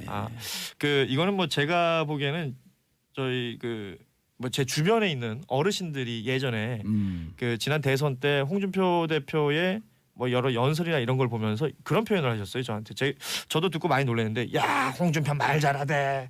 근데 그 내용을 들어보면 내용은 그 사실관계 기반했다거나 이런 것보다는 표현이 센 거 이런 것들에 대해서 말을 잘한다는 평가를 하더라고요. 그 주장이 그 마음에 드니까 또 그 진영이 마음에 드니까 무슨 말을 해도 그러니까요. 이뻐 보이는 거죠. 이뻐 보이는 거죠. 알겠습니다. 자, 강원도에 건조 경보가 발표됐네요. 오늘 오전 11시 강원도 지역에 건조 경보가 발표됐습니다. 자, 우리 정치쇼 애청자 청취자 여러분, 화기를 취급할 때 그리고 거기뿐만 아니라 건조한 지역들 화기를 취급할 때 각별히 주의해 주시고, 요즘 화재 사건으로 인해서 국민들 가슴이 많이 안 좋습니다. 그래서 특별히 좀 주의해 주시고요. 산에서는 인화성 물질을 소지하지 마시고요. 혹시라도 산불을 발견하거나 하면 즉시 119 경찰서에 신고해 주시기 바라겠습니다. 강원도 지역에 건조 경보가 발표됐다는 소식입니다. 산불 조심해야 됩니다. 예, 특히 산불 담뱃불, 담배와 라이터 성냥을 아예 갖고 그런 건 가시면 산에 안 됩니다. 갖고 가면 안 돼요. 알겠습니다. 자, 척당불기 홍 대표의 부메랑. 척당불기라는 이 사자성어가 예. 이제 뭐 검색어에 이게 뭐 무슨 뜻이에요? 여러 차례 노출이 됐잖아요. 예. 뭐 이 사자성어 자체의 뜻을 보자면 예. 기계가 있고 뜻이 커서 굽히지 않는다라는 뜻이고, 이제 홍준표 대표가 본인의 어떤 좌우명처럼 생각한다라는 표현도 했던 것인데, 이게 그 성완종 리스트 관련된 여러 수사 내용들 중에 이게 쟁점 중에 하나였죠. 예. 그 윤승모 전 경남기업 부사장이 성완종 경남기업 회장의 지시를 받아서 홍준표 의원실에서 2011년 6월에 직접 돈을 건넸다라고 얘기를 했어요. 예, 그 근데 1심에서 그렇죠. 그 자리에서 이 척당불기라는 액자를 봤던 기억이 있다라고 예. 얘기를 했는데, 이에 반박하는 홍준표 대표 측의 그 변호인단의 논리는 그거는 그 이후에 당대표 시절에 당대표실에 걸려 있었던 액자이기 때문에 예. 의원실에는 없었기 때문에 넌 거짓말을 하는 것이다 아하. 라는 주장을 했었고, 그래서 뭐 지금 아시다시피 대법원에서 여차저차해서 윤승모 전 부사장의 어떤 진술을 그 신뢰할 수 없다, 신뢰하기 어렵다라는 그 취지로 예. 무죄 선고가 됐잖아요. 예. 근데 그러고 나서 그 이후에 뉴스타파 보도였는데요. 이 영상을 공개하게 된 겁니다. 예. 그러니까 이게 과거에 그 안상수 의원과 이제 뭐 여러 가지 이야기가 있을 당시에 취재 내용이었는데, 그때는 분명히 홍준표 대표의 의원실이었어요. 예. 의원실 영상이 나오는 장면에 이 척당불기 액자가 있거든요. 왜냐하면 이 척당불기 액자가 그때의 것과 그때의 것이 같은 거냐 다른 거냐 따지기 전에, 왜냐하면 이 글자가 틀려 있는 액자란 말이에요. 예. 그러니까 척당의 당자에 사람인변이 원래 맞는 말인데, 여기는 예. 이제 신방변으로 적혀 있는 액자가 있는데 같은 액자예요. 네, 그렇기 때문에 그 시기를 따져 보면 윤석열 부사장의 말이 맞는 거 아니냐라는 것인데, 뭐 정확하게 날짜가 일치하지는 않습니다만 시기적으로 예. 순서적으로 대표실에도 분명히 이 액자가 있었던 건 맞다. 이런 식으로 뉴스타파가 보도를 했고, 이 보도에 대해서 의원실에도 이게 있었던 게 맞다. 그렇죠. 예. 그러니까 시기적으로 보면 있는 거죠. 그리고 윤승모 부사장이 갔을 때도 이 액자가 있었을 개연성은 충분히 있는 것이고, 그 이후에 당 대표실로 옮기고 나서도 그 액자는 있었던 것이 맞는 것이고요. 예. 예, 그렇기 그러니까 때문에 당대표실에 있었다는 거예요? 의원실에 계속 있었다는 거예요? 의원실에도 있었고 당 대표실에도 있었던 거예요. 두 개가 있는 거예요? 예, 두 개가 있는 게 아니라 똑같은 액자가 옮겨갔다. 예, 이렇게 보는 게 이제 뭐 적절할 것 같은데, 이 부분에 대해서 왜냐하면 대법원 판결이 나서 무죄가 났기 때문에 그 이후에 지금 이런 증거가 나온 것이다라고 이제 뭐 지금 여권이나 여러 인사들이 지금 지적을 하고 있는 것이고요. 이 증거를 가지고 다시 이 홍준표 대표를 좀 따져봐야 되지 않느냐. 왜냐하면 법적으로는 무죄가 났지만 정치인이 이 무죄가 나는데 본인이 근거로 썼던 그 액자가 없었으므로 윤승모는 거짓말을 한 것이다라고 얘기했던 것 자체. 그 논리가 탄핵이 된 거죠. 그 자체가 거죠. 거짓말이니까 정치인이 이 거짓말을 한 것에 대한 책임은 져야 되지 않느냐라는 지적을 하는 정치적 것이죠. 책임뿐만 아니라 손소 변호사님, 네네. 추가 증거가 나왔으므로 네. 원래 추가 증거, 새로운 증거가 나오게 되면 네. 확정 판결된 것도 재심 사유가 되거든요. 근데 이 사안에서는 예. 그렇지 않습니다. 왜냐하면 이 재심이라는 게요. 유죄 판결을 받았는데 예. 무죄의 증거가 새로 나왔을 때 아하. 피고인의 이익을 위해서 재심을 이제 해주는 거지. 예. 반대로 무죄 판결 받았는데 알고 보니 유죄 증거가 새로 있네, 더 있네.라고 해서 검사가 재심을 청구하는 건 아니거든요. 아니죠. 여기는 홍준표 피고에게는 네. 불리한 재심이지만 네. 국민에겐 유리한 재심 아니에요. 하지만 현행 그 형사소송법에 있는 예. 그런 재심 규정은 피고인이 청구할 수 있는 것이고요. 그러니까 형사상 피고가 네, 피고인이 할수 있는 거죠? 홍준표 아니, 그러니까 이 대표가 할 수 판결 있는 났을 거죠. 때 제가 이 방송에서 김명수 대법관님 이것은 그 촛불이 원했던 그런 민심이 아니에요. 이렇게 얘기한 게 맞았네요, 그럼. 만약에 이 영상이 대법원 판결 선고 전에 입수되었고 검사가 그 부분에 있어가지고 뭐 이미 증거로 증거를 제출했다면. 새로이 제출할 수는 없어요. 증거는 예. 사실심 2심이 변론 종결됐기 때문에 그러나 이게 언론에 나왔으면 네, 참고 자료로 대법의 네. 심리를 바꿔 영향을 줄 수 있었다. 영향을 줄 수 있었다. 그렇습니다. 그러면 다시 파기해서 한송. 2심으로 보낸 다음에 2심에서 검사가 다시 증거로 제출했으면 결과가 어떻게 될지 모르는 거죠. 대법 확정 판결 나기 2주 전쯤에 네. 한 기자가 네. 저한테 제보를 하면서 이 동영상이 있습니다. 아 그래요? 예, 이 동영상이 있는데 이 동영상이 뉴스타파에 있다고 알고 있지 않고 네. 우리가 오늘 얘기했던 C모 종편에 있습니다. 네. 그걸 좀 그쪽에 출연하니 네. 가서 좀 찾아주세요. 그래서 보도와 예능은 별개니까 내가 못 찾는다 그건. 예. 그리고 그쪽에선 내가 움직이면 여러 사람이 CCTV를 날 보고 있다. 그건 못 찾을 것 같다. 네네. 제가 찾으려고 노력을 안 했어요. 왜냐하면 제가 할 수 있는 일이 있고 할 수 없는 일이 있는데 많은 사람들이 제가 전지전능하다고 보거든요. 만능이라고 봐요. 도사니까. 네. 예, 도사니까. 근데 이거를 확정 판결 나기 2, 3주 전에 찾아달라고. 그래요? 그래야지 이게 보도가 돼야지 심리에 영향을 줄 것이다. 아니 검찰도 영향을 못 행사합니까 그러면? 자, 이 존재하고 있다는 걸 미리 알았다는 이게요. 거죠. 네. C모 종편 기자가 얘기를 했다는 거예요. 그래요? 이게 있다 우리한테 있는지 뭐 어디에 있는지. 근데 뉴스타파가 있었는데 그러니까 그 이후에 흘러던 뉴스타파 쪽에 누군가 제보를 했는데 네. 그 영향 끝나고 난 다음에 끝나고 나니까. 재판에는 영향을 주지 않지만 그래도 사회적으로는 영향을 살려놔야 되겠다라고 하는 심리로 판단을 준 것 같아요. 이건 제 느낌입니다. 순전히. 예, 예. 근데 2, 3주 전에 판결 있기 2, 3주 전에 빨리 이거를 좀 찾아줘라. 막 재촉하는 전화가 와갖고 시끄러우니 끊어라. 그러다 딱 끊었죠. 그러면은 검사가 그러한 정황이라도 써가지고 내면서 좀 선고라도 뒤로 밀었으면 어떨까 싶은 생각이 드네요. 그 방향을 완전히 바꿀 수도 있었을 것 같은데요. 근데요. 저는요 이렇게 생각을 해요. 굳이 이게 있어야지 대법원에서의 심리가 영향을 줬을까? 대법원이 내서 1심, 2심의 판결을 난 걸 2심, 유심히 들여다봤으면 네. 저는 파기환송 났을 거라고 보는데 기계적 중립이라고 하는 것 때문에 저는 좀 잘못 간 것 같아요. 바른정당의 하태경 의원이 그런 얘기를 했는데요. 그 대법원에서 무죄가 났지만 정치권에서는 유죄로 확인됐다. 이게 뭐 어찌 보면은 그 법적으로 홍준표 대표는 그러겠죠. 난 법에서 무죄 받았으니 나는 이 부분에 대해서는 깨끗하다. 성원종 리스트 뭐 1억 원이라고 적혀 있었던 건 나하고는 해당 사항 없다고 계속 얘기하겠지만 많은 사람들은 그 말을 이제는 신뢰하지 않을 것이다. 라는 얘기니까요. 돈을 주러 간 사람이 그걸 봤다 그러잖아요. 그러니까요. 또 아직까지 이 척당불기 액자와 관련해서 그 동영상 관련해서 한국당과 이제 홍준표 대표가 공식적인 입장을 밝히지 않고 있거든요. 그렇죠. 그런 부분도 굉장히 의미심장한 것 같습니다. 예, 말을 많이 하시는 분인데 말을 아끼고 있습니다. 지금. 예. 친목은 동이라 그러잖아요. 기권은 찬성표고. 그래서 가능성이 뭐 높진 않아 보입니다만 예. 혹시 그런 이야기를 이제 검사가 이야기를 해서 재판부에 전달이 됐고 그것까지 다 감안을 해서 판결 선고했을 수도 있습니다. 사실은.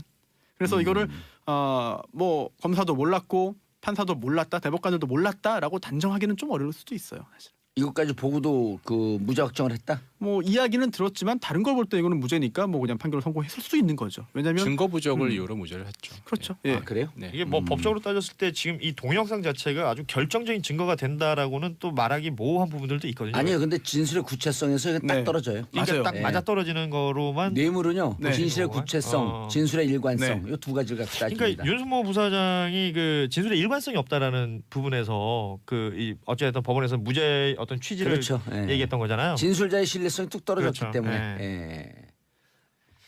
아무튼 자, 그렇습니다. 예. 다음 뉴스. 국민의당 국민의당 분당 초읽기. 예, 정희석 기자님. 예, 세상에 아름다운 이별은 없는 것 같은데요. 예. 이 찬반 갈려 있죠. 그래서 오늘 투표를 어제부터 시작을 했습니다. 예. 그런데 투표율에 다들 초미의 관심사입니다.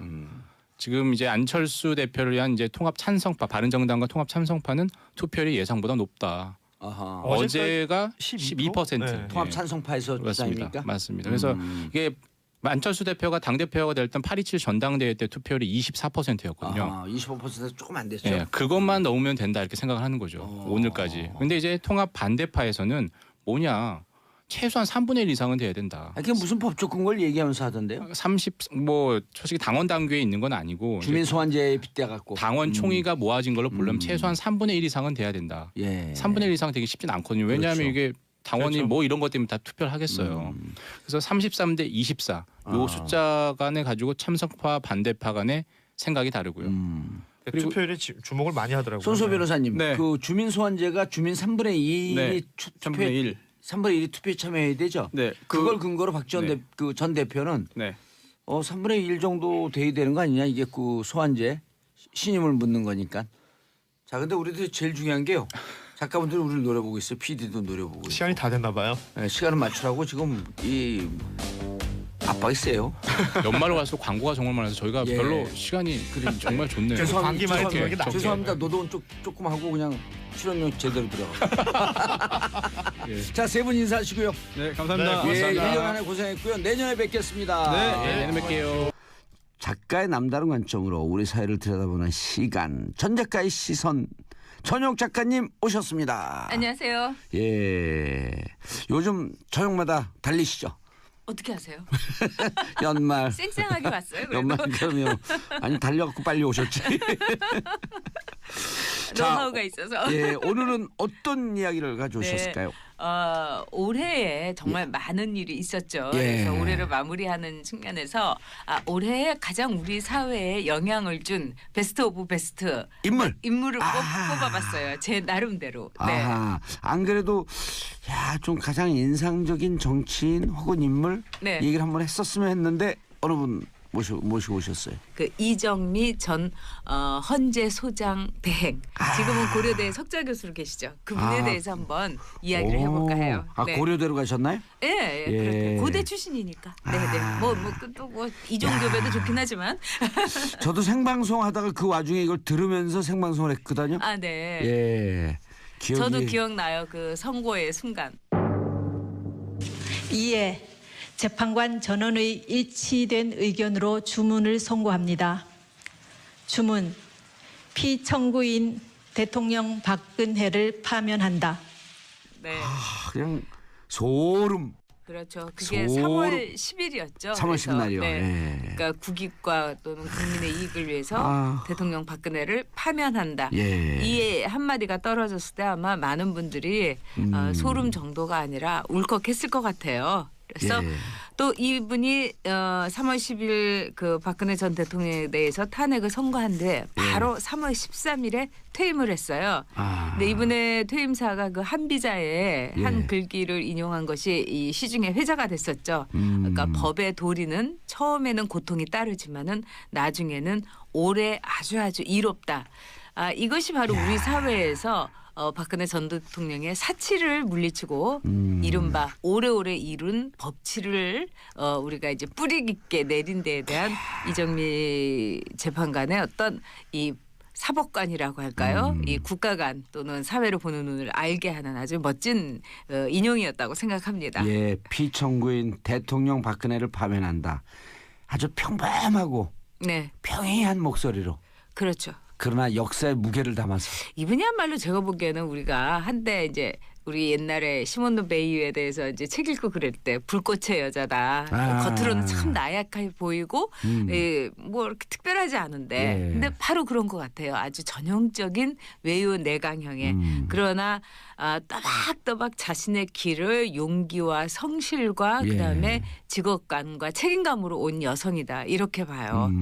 그 시간을 딱 그렇게 선고하고 그 발표문을 끝내고 시계를 딱 보는 그 장면. 역사적인 장면이죠. 예, 그 요약본은 본인이 직접 썼다는 거 아니에요? 그렇죠. 이 주문은 이제 강일원 그 재판관이 쓰고 요약본을 본인이 썼는데 거기에 이제 덧칠해서 이 우리나라에 대한 걱정이라든가 앞으로 이제 대한민국이 어떻게 가면 좋은지 이렇게 짧게 한 걸 보면서 우리가 우리 모두의 마음하고 똑같구나. 좀 더 평화롭고 공정한 사회 그렇지만은 이 많은 사람에게 따뜻하고 법이 따뜻할 수 있는 사회를 이분이 지향한 게 아닌가 이런 생각이 들어요. 수많은 판결도 그랬어요. 저는 이분이 이렇게 내린. 시계를 딱 보는 게 무슨 의미인지 몰랐는데 다른 법조인들이 얼마나 많은 연습을 하고 그 자기 시간이 맞았는지 확인하는 모습이었다.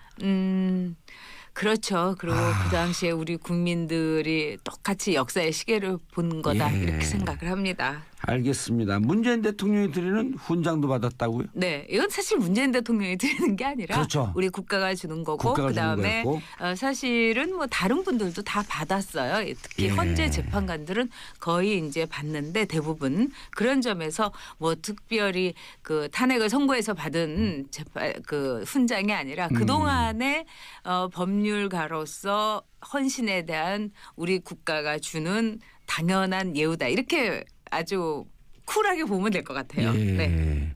저희 그 이제 정치하는 사람 하거나 혹은 했던 사람들은 늘 이 역사의 소용돌이 한복판에 있어서 네네. 이 부담감이나 이런 게 그걸 갖고 그런 걸 견뎌내는데 좀 남다른 그 강심장들이 있는데 네. 이정미 재판관 같은 경우는 정말 무척 큰 심리적 부담 속에 있었을 텐데요. 제가 보기에는 그 똑같은 말이라도 또는 똑같은 상황이라도 그 사람이 얼마나 컨텐츠와 책임감을 갖고 가는가에 따라서 달라질 수 있다 예. 이렇게 생각을 해요.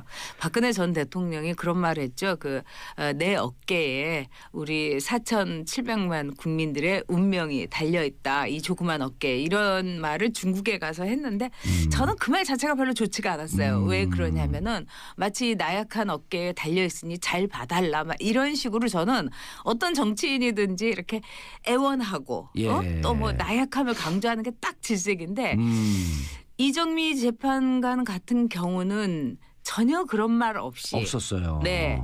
꿋꿋하게 그렇다고 그리고 강한 척도 하지도 않았고. 그렇지도 않고 정말 우리 여성들이 얼마나 인생을 통해서 모든 여성들이 강하다는 거를 무언으로 보여줬다고 생각해요. 행동으로서. 그런 예. 점에서 큰 차이가 있었다. 이렇게 볼 수 있죠. 나중에 인터뷰한 거 중에 이런 내용이 그 기억이 남는데 한 나라의 대통령을 파면한다는 것이 슬프지 않다면 법률가로서 인간의 마음이 마비된 것 아닌가. 그렇죠. 네. 사실 그 법이라는 거는 준엄하면서도 따뜻한. 네. 예. 법이라는 것이 우리가 뭐 상황에 법과 사상 뭐 이렇게 얘기하고 법은 정말 한치의 그 여지도 없이 인간이 아니라 그야말로 법 아래서 칼날을 휘두르는 거다 하는데 법이야말로 더 많은 사람들의 편안함과 행복을 위해서 있는 기본적인 온정을 예. 저는 통해서 법치가 태어났다 이런 생각을 해요. 그리고 그런 점을 증명해 준 분이 아닌가 이런 생각이 듭니다. 유독 그 헌재 재판관들 8분들이 존경스럽게 보이는 그 네. 대목이었거든요. 몇 달 네. 동안. 저는 진짜 존경스러웠을 때가 그 김평우 변호사라든가 뭐 저 우리의 상식을 변호사 그냥 비교가 되더라고요. 그렇죠. 너무. 그분들이 법정에서 막 한 걸 볼 때마다 이 이정미 재판관이 막 이렇게 뒷목 잡는 사진들이 예. 굉장히 많은 장면이 있었어요. 그걸 그분들은 보고 대잔치를 연출했죠. 막말 대잔치, 아무 말 대잔치. 그렇기도 하고 이 역사 앞에서 예. 우리 국민들이 무엇을 원하는지가 아니라 정말 피청구인이 무엇을 원하는지에만 철저하게 집착했기 때문에 그런 점이 더 이 이정미 재판관의 뒷목을 잡게 했지 않을까 이런 생각이 듭니다. 이 어처구니 없는 현실이. 인상적인 게 그 네. 어느 변호사인지 굳이 실명을 말씀드리지 않아도 다들 기억하실 텐데 그 인터넷으로 생중계되니까 네. 거기를 보고 막 그 외치잖아요. 그러니까 재판관이 돌아서 여기를 보고 얘기하라고. 진짜 그래도 끝까지. 우리 법정이 최근 들어서 저는 많이 훼손됐다고 생각하는데 예. 저는 모든 법의 선고나 이 판결이 옳다고 생각하지 않아요. 그것도 인간적인 것이기 때문에 정말 우리가 오진만큼 오심도 많습니다. 예. 그렇지만은 이 서양에서 보면은 뭐 하다못해 이제 홍콩 영국의 영향을 받은 홍콩만 보더라도 가발을 쓰고 나와요. 재판관들이. 그러면은 그렇죠. 영국 재판이 그렇죠. 네, 그래서 예. 많은 이제 사람들이 좀 그만하자. 무슨 뭐 이 개명한 21세기에 이 가발을 이렇게 긴 걸 쓰고 재판을 하냐. 그런데 결국은 재판의 엄숙, 그다음에 법정에서의 굉장한 그 어떤 그 예의라고 할까 선고에 대한 존경 이것 때문에 가발을 계속 쓰면서 그 엄숙함을 유지하자. 예. 그거는 왜냐하면 인간이 물론 내리는 재판이고 또 거기에 대해서 판결에 대해서 이의도 많고 우리 뭐 석궁 사건도 있고 그렇지만은 기본적으로 볼 때 법치라는 거에 대해서 우리 모두가 큰 약속을 했다는 거 이런 것을 통해서 아마 법정에 대한 예의 예. 이걸 강조했는데 우리는 너무나 크게 훼손됐었죠 그때. 네. 이정미 이정미 재판관 하면 또 가장 인상적인 그림 한 컷. 네. 헤어롤. 저게 뭐지 그랬어요. 네. 남자들은 특히. 근데 여자들은 네. 그걸 보고 다들 아차 싶은 거예요. 왜냐하면 나도 저럴 뻔했는데. 그리고 저도 그렇게 했던 기억도 있어요. 똑같은 건 아니지만은. 그리고 많은 일하는 여성들이 이제 운전을 하면서 이제 뭐 립스틱도 바르고. 운전하면서 메이크업을 하더라고요. 아니, 그러니까 왜 그 중간에 이렇게 쉬는 시간에 있잖아요. 신호 정지. 그러니까 어떤 때 그 참 위험한데. 이 워킹 마음으로 산다는 거는 정말 24시간이 고개와 서커스를 하는 거하고 똑같아요. 그래서 딱 이제 신호 대기 이렇게 있을 때 막 눈썹도 그리고 막 립스틱도 그리는데 제가 방송에서 그 얘기를 한 적이 있어요. 옛날에. 그랬더니 같이 했던 아나운서분이 그래서 눈썹이 맨날 삐뚤빼뚤하고 립스틱이 모양이 없었군요. 막 이렇게 이제 저를 이제 어떻게 보면 이제 그렇게 말씀하신 적이 있었는데 그게 모든 여성들의 일상이에요. 그런 점에서 이정미 그 재판관의 헤어롤이라는 거는 우리 여성들에게 공감을 불러일으켰고 애잔함을 불러일으켰고 남성들에게는 대한민국의 여성이 저 최고의 위치에 있는 법관이 누릴 수 있는 것이 바로 저런 일상이구나. 헤어롤을 하면서 얼마나 정신없었으면. 그리고 박근혜 전 대통령의 그 재판 자체가 굉장히 스트레스도 많고 무겁기도 했지만 아마도 이정미 재판관의 일생이 아마 그랬을 겁니다. 그래서 그 재판뿐만 아니라 그렇죠. 그래서 많은 여성들이 애자담도 느꼈지만 또 하나는 뭐냐면 저는 몇 가지를 얘기하고 싶어요. 하나는 그때 헤어롤을 앞에 이렇게 말고 다니는 게 티네이저들한테 굉장히 유행이었어요. 맞아요. 네. 그래서 10대들은 그런 장면을 자주 봤어요. 그렇죠. 근데 그 10대 여성들의 그 천진난만한 멋부리기가 결국은 다음에 이렇게 이정미 재판관처럼 뒤에 헤어롤 말고 나타날 수밖에 없는 어쩔 수 없는 엄마와 아내와 또 직업을 가진 여성으로서의 어떤 삼중고를 얘기해줬다. 그다음에 두 번째는 우리가 참 세월호 사건 때 박근혜 대통령의 올림머리에 들인 시간에 대해서 분노했었죠. 그리고 박근혜 전 대통령이 요즘도 이렇게 나오는 거를 보면은 더 올림머리를 막 하는데 그 추레함을 보면서 이걸 보는 우리도 괴롭다 이렇게 생각을 하는데 박근혜 대통령에게 있어 올림머리라는 것은 철저한 허울이었던 거죠. 이미지 정치 속에서 그 올림머리가 없으면은 박근혜도 없었던 거고 또 유경수 여사의 일종의 이미지를 이식시키는 이 임플란트하는 과정 속에서의 박근혜 정치의 허상을 보여준 거라고 보기 때문에 단단한 이정미 재판관의 그 무심코 내린 그 헤어롤의 모습이 아마 더 많은 역사의 한 장면으로서 남을 거다 이렇게 봅니다. 헌재에서는 정말 당황해갖고 기사를 내려달라고 요청을 했고 이미 기사는 일파만파 다 퍼져나갔는데 제일 걱정했던 게 그 이정미 재판관의 어떤 선고 내용보다도 헤어롤에 모든 것이 집중될까 봐 했다는데 오히려 이것은 제가 보기에는 많은 분들에게 역사적 재판에 있어서의 그 최선을 다한 이 직업을 가진 여성의 직업관을 보여줬다. 저는 이렇게 봅니다. 그 주에 그 주 토요일에 광장에 이정미 재판관을 본따서 헤어롤을 하고 저도 봤어요.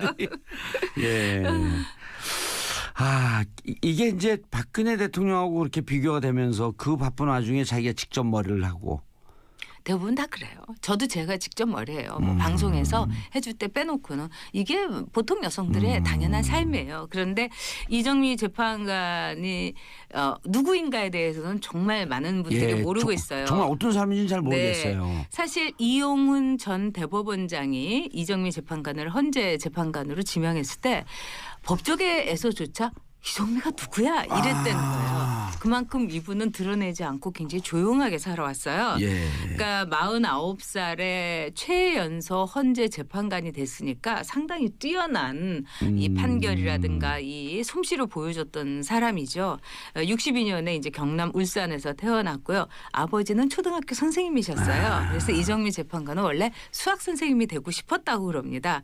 그러다가 이제 12.6을 맞으면서 이 사회에 눈을 뜨면서 이 이 법조인의 길을 가겠다 이렇게 생각을 했는데 예. 재미있는 거는 사법고시를 통과하고 나서 처음에 검사를 지망을 했어요. 예. 그런데 이제 검사 시보를 해보다가 이건 내가 못하겠다 이래서 이제 판사로 방향을 돌았다고 그러는데 그럼 일단 사법고시 성적도 좋게 패스한 거네요. 그러니까 뭐 검사에서 판사로 갈 수 판사로 또 있으니까. 갈 수 있고 대부분 이제 왜 또 거기도 이제 순서가 있잖아요. 예. 그런 점에서 굉장히 성실하고 아주 이 판결문도 뭐 사실 판사는 판결문으로 그걸 말하거든요. 얘기하죠. 그래서 예. 몇몇 판사들 중에는 판결문을 제대로 못 써가지고 중간에 그만둔 사람들도 많아요. 뭐 적지 않습니다. 그런 점에서 아주 아름다운 판결문을 쓴 판사로서 기억이 됐고요. 그다음에 이제 자신의 삶에 대해서 이렇게 얘기했어요. 나는 두 아이의 엄마로서 늘 보따리를 들고 다녔고 애들이 자고 나서 일을 하고 새벽에는 꼭 일찍 일어났다. 그래서 일찍 일어나서 자신이 이 판결하는 그 여러 가지 자료를 보고 그랬다는 거예요. 그래서 여성이 정말 조금이라도 일에 소홀하면은 여자이기 때문이다. 이런 말을 듣기 때문에 또 눈에 더 많이 띌 수 있다는 거예요. 남성보다. 그래서 나 개인뿐만 아니라 여성의 위상을 위해서 정말로 최선을 다해서 일을 했다. 참 이 얘기를 한 인터뷰에서 짠하네요, 했는데 그게. 가슴 아픈 예. 얘기예요. 저도 정말 눈물이 이렇게 예. 울컥할 정도로. 왜냐하면은 애잔해요. 이것도 저의 한 얘기였고 아마 이 방송을 듣는 청취자 여성분들. 여러분들도 애청자 여러분들도 아마 동일감을 느낄 거예요. 그런데 이정미 재판관의 그 부근되는 분은 이제 대학 교수예요. 하버드에서 경제학을 하고 이제 숙대 교수로 있고 또 일남일녀인데 진짜 그 가정 생활에 이분은 아주 이 방점을 많이 두었어요. 그래서 승진하는 케이스로 이제 지방에 가는데 애들 교육 때문에 못 가겠다 이렇게 승진을 포기하면서까지. 예 그렇게 한 적도 있고. 근데 이것이 제가 볼 때는 저는 이제 한동안에 일 중독자이기 때문에 뭐 가정이고 뭐고 나의 일이 중요하다 이렇게 생각을 했었어요. 근데 대부분 이제 일하는 분들이 많이 그쪽 아니고 그렇게 그렇지는 하잖아요. 않죠. 근데 저는 그렇고 그것이 옳은 길이라고 생각했는데 지금 나이가 들어서 보니까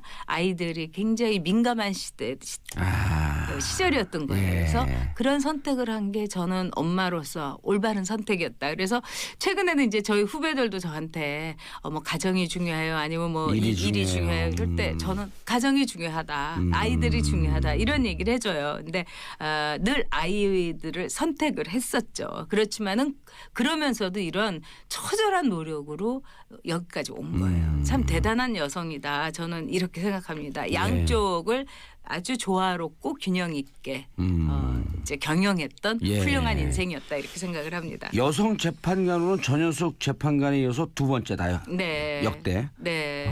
여성이 그때 그 이정민 재판관 될 때만 해도 이제 그 지금으로부터 보면 한 15년 전쯤인데. 그렇죠. 네. 그렇지만은 사실은 여성 법조인들은 우리나라의 전문직 중에서는 여성들이 가장 먼저 진출을 한 뭐 이태영 변호사도 있고. 그렇죠. 예. 네, 왜 그러냐면 시험을 봐서 이게 판결이 그러니까 결정이 되기 때문이에요. 그래서 이 구미 같은데 특히 유럽, 특히 프랑스 같은 데는 예. 재판관의 70% 정도가 여성이에요. 판사들이. 예. 요즘도 그 초임 검사 판사들은 네. 여성 비율이 확 높아졌다 그러잖아요. 지금 시험으로 통과하는 데는 다 여성이죠. 그러니까 왜 언론고시가 한참일 때 지금은 뭐 언론고시 정도는 아니지만 그때 성적으로만 뽑으면은 뭐 95%가 예. 다 여성이었다는 이 거 아니에요. 방에도 5명 중에 저만 빼놓고 다 여성입니다. 의미가 있는 거죠. 근데 이 이정미 재판관의 그동안의 판결을 한 걸 예. 보면은 저는 굉장히 흥미로웠어요. 예. 그 판결 내용이. 흔히 이제 이용훈 대법원장 하면은 이제 진보 진보 진영이. 성향이기 예. 때문에 이정미 재판관도 진보 성향일 거다. 근데 이분은 진보와 보수라는 진영의 논리를 넘나든 판결을 했어요. 저는 그 점이 참 공정하고 공평한 여성으로서의 특이한 점이다 이렇게 예. 봐요. 일단 이제 간통죄에 대해서는 진보 성향을 가진 분들은 남녀의 문제는 그 개인적인 문제이기 때문에 국가가 거기에 대해서 관여해서는 안 된다 이런 성향을 갖고 있어요. 그래서 헌재에서도 간통죄가 위헌 판결이 날 때 그러나 이정미 재판관은 일부 소수 의견을 냈어요. 왜 그러냐면 간통이라는 것은 혼인의 사회적인 역할, 그다음에 가족 공동체의 유지에 상당히 파괴적인 영향을 끼치기 때문에 합헌이다 이런 소수 의견을 냈습니다. 또 반면에 지금 이제 의사가 이 제왕절개 수술을 할 때 거기에 대해서 우리 사회적인 인식이라든가 또는 이 점에 있어서는 보수적으로 볼 땐 그는 전문적인 판단을 했기 때문에 산모가 사망을 했다 하더라도 그것은 어떻게 보면 범죄나 이것을 우리가 이제 벌할 수가 없다 이런 인식이 대부분이었어요. 그리고 우리가 이제 병원에 가면은 이 보호자 보고 이제 쓰라고 그럽니다. 이 목숨을 잃는다 하더라도 이제 각서를 쓰라 그러죠. 저도 쓴 적이 있어요. 저희 어머니 수술하실 때 그때 정말 가슴이 맞아요. 벌렁벌렁 뛰더라고요. 근데 똑같은 사건에 대해서 이 산모가 제왕절개 수술을 했다가 사망을 했을 때 여기에 대해서 철저하게 위험성을 고지하지 않은 것은 전문직이라고 하더라도 의료인으로서 부당하다. 이래서 거기에 대해서 벌을 한 적이 있어요. 굉장히 이건 또 어떻게 보면 소수 의견이고 진보적인 의견을 낸 적이 있습니다. 반면에 우리가 지금도 굉장히 논란이 되고 있는 통진당 해산 명령에 대해서 여기에 대해서는 진보 진영에서는 선거를 통해서 생긴 당에 대해서 어떻게 해산 명령을 내리냐 이럴 때 그 당시에 주심이 누구였냐 이정미 재판관이었어요. 단호하게 통진당은 우리 사회의 기강과 안전을 위하기 때문에 해산한다. 이렇게 단호하게 이때 주문을 쓴 적이 있습니다. 그래서 반면에 또 이분이 굉장히 흥미로운 것은 뭐냐면은 이런 모든 점에 있어서 여성으로서의 어떤 색채라든가 이런 걸 드러나지 않고 정말 무미하게 그러나 심플한 문장일수록 아름답고 단순한 문장일수록 힘이 있어요. 저는 그래서 특별히 올해의 인물로 이정미 재판관을 제가 뽑은 이유는 뭐냐. 박근혜 전 대통령을 만약에 남성 헌재 소장이 파면한다. 이렇게 했을 때에 우리 여성들이나 우리 사회에서 어떻게 느꼈을까? 첫째는 어떤 남성 권력에 이제 희생되거나 부당한 대우를 받은 수많은 여성 권력이 겹쳐지지 않을 수가 없어요. 저도 박근혜 전 대통령의 파면은 정당하다고 생각하지만 또 두 번째, 박근혜 전 대통령이 됐을 때 여성 대통령이어서 우리가 굉장히 많은 기대를 했었습니다. 그런데 여성의 장점을 전혀 살리지 못하고 여성의 단점을 통해 가지고 이제 여성은 안 돼. 이런 많은 우리의 판단을 하게 됐을 때 이정미 헌재 소장 대행이 여성으로서 그 어떤 남성도 할 수 없는 정말로 차분하고 성숙하고 그러면서도 법치의 이름으로 우리 역사를 재창조했다는 점에서 저는 참으로 이정미 재판관이 당시에 헌재 소장 대행으로서 파면을 선고했다는 게 다행스럽다 이렇게 생각합니다. 자칫 잘못되면 왜곡될 수 있었던 여성 리더십에 대한 시선을 바로잡아줬다. 그렇죠. 제자리에 돌려줬다. 저는 이렇게 생각을 해요. 알겠습니다. 올 한 해 희망적이고 따뜻하고 정말 유익한 얘기로 우리 정치쇼를 빛내주셔서 너무너무 감사해요. 정말 정치쇼 MC도 훌륭했고 같이 일했던 올 한 해 열심히 했던 우리 스태프들 정말 훌륭했어요. 감사드리고 작가분들, PD분들 너무너무 훌륭해요. 올 한 해 감사했고요. 내년에 복 많이 받으시고요. 더 좋은 내용, 더 좋은 내용, 더 따뜻한 내용으로 기대하겠습니다. 네, 감사합니다. 자 내일은 지난번 공개방송 못 오신 분들을 위해서 준비했습니다. 주진우 기자, 김영민 PD, 안민석 의원과 함께한 러브 FM 패밀리 콘서트 와일드 쇼. 대한민국 최고의 강철 이빨들이 쏟아나온 이야기 궁금하시죠? 공개방송 현장 열기 그대로 전해드리겠습니다. 자, 내일 오전 10시 5분에 저는 다시 찾아오겠습니다. 땡큐 피스 코리아. 자기 소속 직원을 부하라고 이렇게 칭하면서 자기는 몰랐다라는 거예요. 이 사람이 그냥 돈을 가져왔고 자기가 받은 게 아니고 가져오니까 그 돈인지 모르고 썼다? 네. 상식적으로 이해가 안 가죠. 아니 상식적으로 이해가 가요. 이렇게 잔머리 굴리라고 공부 잘해서 사법고시 그 패스한 거예요. 자기 남편도 그러고 본인도 그러고. 그리고 이렇게 뻔한 거짓말을 하는 것을 그 진술이 있으니 맞습니다 라고 인정해준 판사. 서울중앙지법 오민석 영장전담 부장판사가요. 금품의 뇌물성 등 범죄 혐의에 대해 다툼의 여지가 있다 이렇게 봐줬어요. 봐줬다기보다 그렇게 봤습니다. 그리고 인정했으므로 증거인멸에 우려가 없다 이렇게 얘기했습니다. 그래서 검찰이 이렇게 얘기했습니다. 전경련을 압박해서 특정 보수단체를 지원하게 한 같은 혐의로 부하 직원인 허 전 행정관은 구속시켰는데 상급 책임자에 책임자이고 또 별도의 뇌물수수 혐의까지 있는 조 전 수석을 풀어줬다. 이거는 엄정한 책임을 면한 그런 결과를 가져왔다라고 해서 공정성이 침해됐다. 강하게 반발했습니다. 그러니까요. 오민석 판사가 판결한 이제까지 판결을 누가 믿겠습니까? 그렇게 됐네요. 예. 앞으로도 믿을 수 없어요. 여러분들 판사 있으면 안 됩니다. 김명수 대법원장님 듣고 계시죠? 자. 이런 사람들 판결하면 안 돼요. 예, 아니 검찰이 항의했잖아요. 검찰 항의한 논조에 근거해서 하는 거예요. 저는 얘기가. 그렇죠. 제가 한 그리고 것도 아니고. 국민들의 법 감정. 그럼요. 예. 아니 지금 검찰이 뭐라 그랬냐면 네, 믿을 수 없는 즉 신뢰할 수 없는 판결이므로 그 다음에 생략했잖아요. 당신 판사하면 안 돼.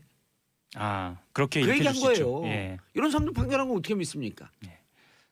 상대적으로 우병우 네. 전 수석은 어쨌거나 구속 상태 풀어달라고 하는 요구가 받아들여지지 않았습니다. 예. 서울중앙지법 형사합의 2부 이우철 부장판사. 예. 제가 이름을 이야기하는 건 뒤에 좀 설명을 좀 할 텐데요. 예. 이우철 부장판사는 기존 구속영장 발부에 따른 구속이 적법하다라고 아주 심플하게 간단하게 그 거부의 뜻을 밝혔어요. 사정 변경이 없었다. 그렇죠. 아하. 예. 그 우전 수석 같은 경우에는 혐의 사실 다툼 여지가 있다. 뭐 예. 증거를 인멸하거나 도주할 우려가 없다. 뭐 이런 이야기를 했지만 뭐 받아들이지 않았고요. 좀 주목할 만한 부분이 있는데요. 원래는 신광열 수석 부장판사 예. 뭐 이름 좀 많이 들어보셨을 텐데요. 예, 김관지, 임관빈 다 풀어줬죠. 정책실장 김관빈 전 안보실장을 풀어줬던. 예, 이번 구속적부심 같은 경우에는 그 심판사가 맡아야 하지만 신수석 부정이 우전 수석이랑 예. 고향이 같아요. 경북봉화. 경북봉화. 예, 그리고 동기. 서울대 법대 사법연수원 동기예요. 예. 그래서 학교는 하나 좀 선배일걸요? 동기라고 합니다. 학번도 동기예요? 예. 그래서 그래서 여기도 소년급제네. 소년급제죠. 그런데 우병우 수석이 조금 더 나이가 어려서 적어요. 예, 그렇죠. 예. 호적상으로 적대는 거 아니에요? 이건 뭐 그렇다는 겁니다. 그래서 어쨌든 사건 재배당 요청 해석이 받아들여졌고요. 예. 그래서 구속이 유지가 된 거 아니냐라는 분석도 나옵니다. 예. 자, 이우철 부장판사가 이러이러함으로 기각한다. 예. 그다음 생략된 말이 있잖아요. 그 전에 사정 변경이 없는데 구속적 부심에서 풀어준 신광열 형사 수석 부장판사 잘못된 판결입니다. 이렇게 얘기한 거예요. 그렇게 볼 수가 있겠죠. 그렇죠. 예. 아니 그 뒤에 생략된 부분 예. 이것을 행간의 의미라 그러잖아요. 행간의 의미죠. 예. 사이버 사령부 얘기로 다음으로 넘어가겠습니다. 사이버 사령부 지금 김관진 전 장관이 예. 구속에서 풀려나서 좀 답답한 상황인데요. 2012년 4월 11일 총선을 앞두고 4월 예. 11일 총선을 앞두고 사이버 사령부를 동원해서 정부 비판에 대응하고 치적을 홍보하는 30일 작전을 벌였다. 이런 문건이 나왔어요. 아 추가 증거가 나온 거네요. 추가 그럼? 증거입니다. 어허. 예, 아주 구체적입니다. 추가 증거면 이게 다시 한번 구속영장을 청구할 수 있는 가능성은 있죠. 있다. 예, 이거 얼마나 구체적이냐면요. 안녕하세요. 시대 양심 마성의 중독성 대체 불가. 정봉재 정치처 정봉주입니다. 지금 이 시각 여러분이 가장 많이 찾아본 실시간 검색어 조윤선 영장 기각. 역시 오민석 판사 이름도 검색어에 오르고 있습니다. 검찰은 강력 반발하고 있습니다. 특활비 받은 사람들이 다 구속됐는데 왜 조윤선 장관만 빠지냐 이런 논리겠죠. 이재용 최후진술 어제 항소심 공판서 최후진술했죠. 억울하다. 자 다음으로 공무원 2주 휴가 정부가 새해 경제정책 방향을 발표했습니다. 2주 여름 휴가 시대가 과연 열릴까 기대해 봅니다. 자, 이 중에서 봉도사법원 실시간 검색어는 조윤선 영장 기각이 아니라 오민석 부장판사입니다. 정봉재 정치쇼 1부 순서 들어가겠습니다. 청취자 여러분들 함께해 주시기 바라겠습니다. 샵 1035 짧은 문자 50원 긴 문자 100원. 자 1부 뉴스 브리핑 한겨레 21 하호영 기자님 자리하셨습니다. 예, 안녕하세요. 한겨레 21 하호영입니다. 예, 많은 분들이 저에게 문자를 보내서 오민석 판사 기억하겠다. 그게 뭐 이렇게 대단한 의미가 있냐. 제가 머리가 나빠서요. 머리 안이 돌로 되어 있습니다. 그래서 제 기억은 한번 박히면 돌에 박힌 거하고 똑같습니다. 새기는 거죠. 예, 8430님 봉도사님 성공 멋지십니다. 크크. 오민석 판사는 안 되겠네요. 오민석 노. 7750 운전 중인데 아름다운 구속. 진짜 빵 터졌네요. 선곡 센스 굿. 예, 제가 한 게 아니라 우리 PD 작가님들이 하셨습니다. 이렇게 그 공을 스태프들에게 돌리는 이 아름다운 선행. 네, 박수. 짝짝짝. 예. 예. 뭐 기사 얘기하세요. 이면합의 얘기를 해야 할 것 같습니다. 2015년 10월 28일 이루어진 일본군 위안부 피해자 문제에 대한 한일 합의입니다. 이거 우리 그때 다 알고 있었잖아요. 다 알고 있었죠. 추정했죠. 추정이죠. 합리적 추정. 그러니까 합리적 추정이 드디어 이제 사실로 밝혀지는 거죠. 맞아요. 이게 9월 9일 네. 천안문 전승절 기념 행사에서부터 시작이 되는 거 아니에요. 아, 그 얘기부터 하는 매체가 좀 별로 없는데요. 그러면 네. 전승절 기념 행사 올라가니까 네. 오바마가 부르죠. 그렇죠. 미국은 굉장히 불편했죠. 예, 네. 당신들 중국 쪽으로 갈 거냐? 그리고 일본하고 계속 싸우고 있을 거냐? 그래갖고 10월 말에 아베와 박근혜와 오바마가 미국에서 한미일이 만나서 만나죠. 한미일이 예. 만나고 네. 거기서 이제 야단을 치죠. 둘이 친하게 지내라. 네. 그 11월에 한일이 한 번 더 한일이, 예, 만나고 그렇죠. 예. 12월 28일 드디어 가장 껄끄러웠던 위안부 문제에 대한 합의를 합니다. 그게 시작이죠. 네. 그게 시작이죠. 그게 시작이고 모든 음. 말하자면 국제의 문제와 관련된 특히나 이제 안보와 관련된 것까지 예. 맞물려서 그때부터 음. 시작이 됩니다.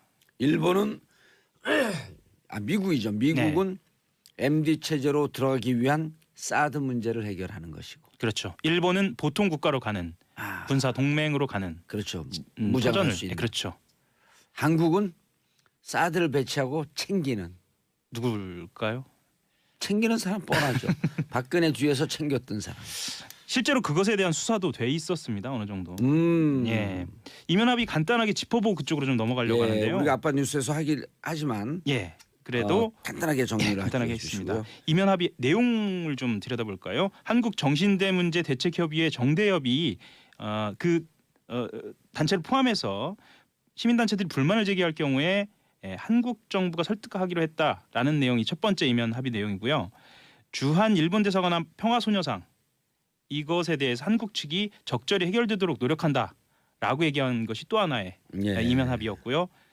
그 다음 게 저는 좀 굉장히 화가 많이 났는데요. 일본이 한 달 남겨놓고 주 단위로 일 단위로 작전 계획을 세워요. 작전 계획을 세우고 예를 들면은요. 1단계에서는 아니 그럼 총선이 공비예요? 그러니까요. 공비 잡는 작전이에요 이게? 주간 단위로 성과형 임무 수행을 했다라는 얘기도 합니다. 그래서 2주 전에는 중도 오염 차단 이런 얘기를 해요. 중도 세력인데 좌쪽으로 기울고 있는 중도 오염 차단. 예. 그리고 바로 전주에는 우익 결집 보호 주간이다. 뭐 이런 얘기도 합니다. 아우 참 이런 사람들 이거 풀어준 신강렬 부장판사 뭐 하는 사람이에요 진짜. 그래서 군 사이버 사령부의 심리전이 사실은 당시 여당의 총선 승리를 위한 선거운동이 아니었느냐 이렇게 볼 수 있게 된 거죠. 이때는 한나라당이었죠? 예, 한나라당이었죠. 새누리당 아니요 새누리당은 그 대선 이후에 바뀌었어요. 대선 이후에 바뀌었습니다.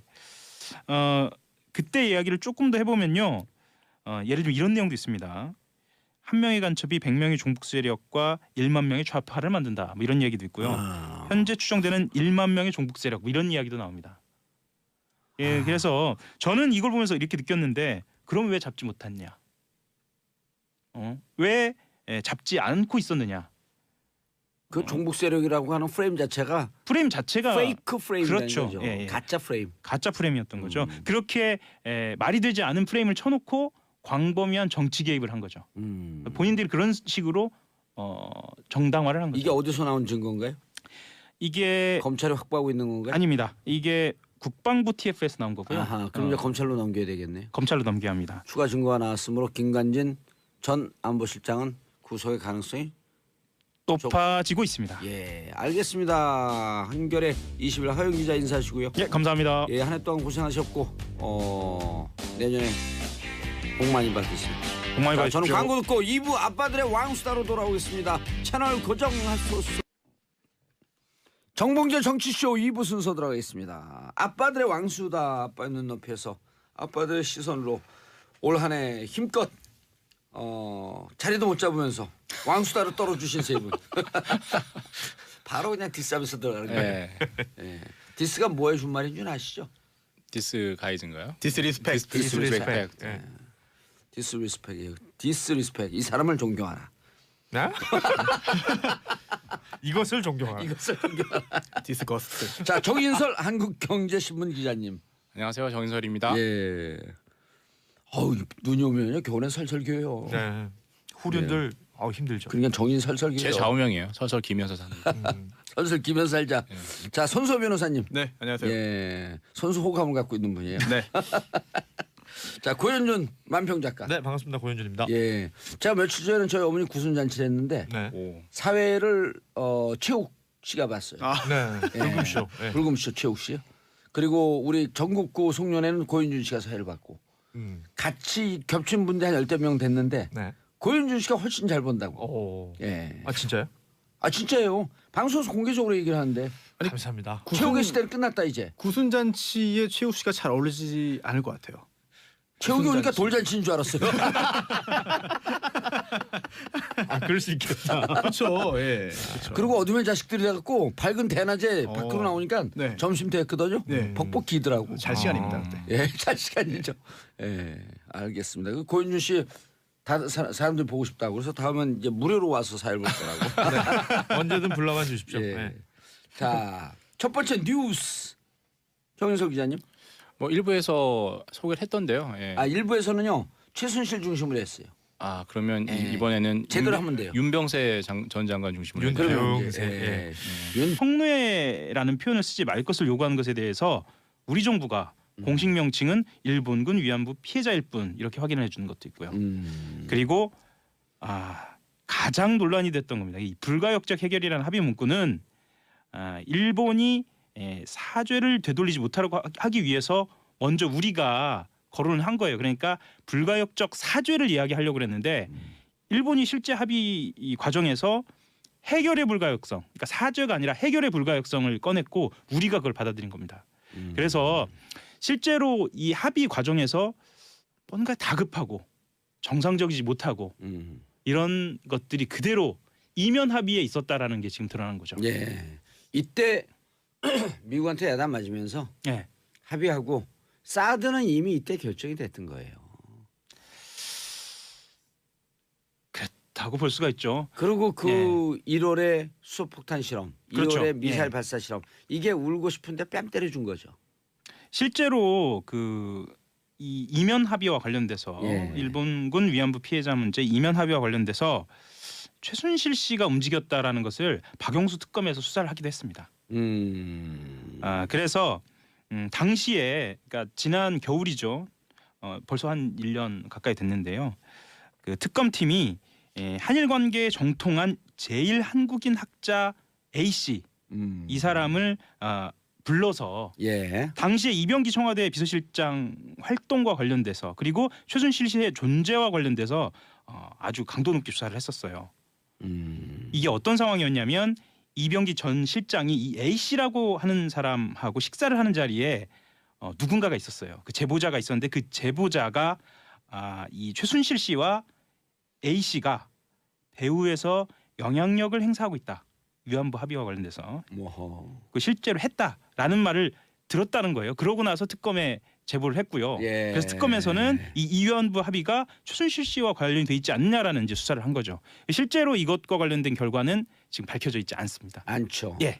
만약에 최순실 씨가 개입이 되어 있다, 최순실이 개입되어 있다고 한다면 최순실이 사드 배치 결정에도 개입되어 있다? 이게 라고 어떻게 연관이 될 수 있겠죠. 그러니까 한 묶음으로 예. 그때 이야기가 좀 되는데요. 왜 한 묶음으로 얘기가 되냐면 그때 이야기는 위안부 합의와 묶여서 한일 군사정보 보호 협정까지 개입됐다라는 혐의를 두고 조사를 했거든요. 그렇죠. 그러면 위안부 합의, 한일 군사정보 보호 협정 그 다음 단계가 사드죠. 사드, MD 뭐 이렇게 가는 예. 거거든요. 사드 예. 뒤에는 로키드 마틴사가 있고요. 네. 이게 2부에서는 이 얘기는 안 다룹니다. 그렇죠? 예, 최순실 씨 얘기는 안 다루게 되나요? 사드와 최순실과 로키드 마틴은 악마기자 주진우, 네. 악마기자 2를 꿈꾸는 하호영. 뭐 저는 너희들의 그렇게까지는 뒤를 쫓고 있다. 예. 여기까지. 조만간 어디까지? 밝혀져야겠죠. 기사 취재 다 됐다는 얘기네요. 아닙니다. 그건 아니고 밝혀져야겠죠. 우리끼리만 알고 있죠. 예. 아니요. 그 무슨 특검이라 했죠? 박영수 특검. 박영수 특검도 알고 있죠. 알고 있죠. 예, 알고 있을 내용은 것으로 보입니다. 추정이 되죠. 예. 알겠습니다. 좋은 선물 드리겠습니다. 박영수 특검님 기다리시죠. 조윤선 전 오경호. 청와대 정무수석 예. 기각 이야기 다음으로 좀 해보아야 할 것 같은데요. 예. 오늘 새벽입니다. 오늘 새벽에 집으로 돌아갔습니다. 예, 답답한 일인데요. 예. 그 법원의 구속 전 피의자 신문 영장 실질 심사에서 국가정보원으로부터 특수활동비를 수수했다는 본인 의혹에 대해서 소속 직원을 예. 거론하면서 부인을 했습니다. 그러니까 어떻게 넘겼냐면요. 지금 구속돼 있습니다. 당시 부하였던 신동철 정무비서관이 먼저 알아서 국정원 돈을 가져왔다. 업무 경비로 위법한 줄 몰랐다라고 이야기하면서 비응세. 진짜 도대체 뭘 한 걸까? 두 개 이런 윤비응세. 비응세. 듣고 계실 겁니다 아마. 지금 누구요? 윤병세 장관이요? 현재 바짝 장관이? 전 장관이죠. 전 전 장관이죠. 장관. 구속 안 됐어요? 구속이 왜 돼요 지금? 예? 지금 구속 안 됐죠. 예. 희망상을 말씀하시는 건데 예. 아니 웬만하면 요즘 구속이니까. 다 기억됩니다. 아름다운 구속. 네. 구속 안 되면 그 아름다운 구속이라도 들으라고. 그래야죠. 아마 듣고 계실 겁니다. 반성해야 예. 됩니다. 이제 그 2015년 12월에 합의가 있었죠. 예, 12월 28일입니다. 예, 정식 그 합의문은 없었습니다. 양국에. 예. 양국의 외교장관이 각각 기자회견을 하면서 합의 내용을 발표했죠. 그러니까 엄밀히 따지면 합의라고 볼 수도 없는 거예요. 그 어제 이제 위안부 TF에서 얘기하는 것도 그냥 합의는 합의인데 조약은 아니다. 조약보다는 약하지만 그래도 두 정부 간의 합의다. 정치적 합의다 이렇게 얘기를 했어요. 합의다. 예. 얘기를 했거든요. 그 중에 합의를 공개했는데 두 정부라고 하기보다 두 정권 간의 합의다 이게 낫지 않을까? 그렇게 얘기할 수도 있겠네요. 지금은 또 바뀌었으니까. 예. 니네 정권. 근데 그때 양국 다 밝히지 않은 6개 조항이 있었는데 그게 이제 이면 합의다 이렇게 얘기를 하는 거죠. 그 크게 6개인데 뭐 합해서 3개예요. 똑같은 내용을 각국 정부가 같이 따로따로 가지고 있었으니까 3개가 소녀상 문제, 소녀상 이전 문제가 하나고 예.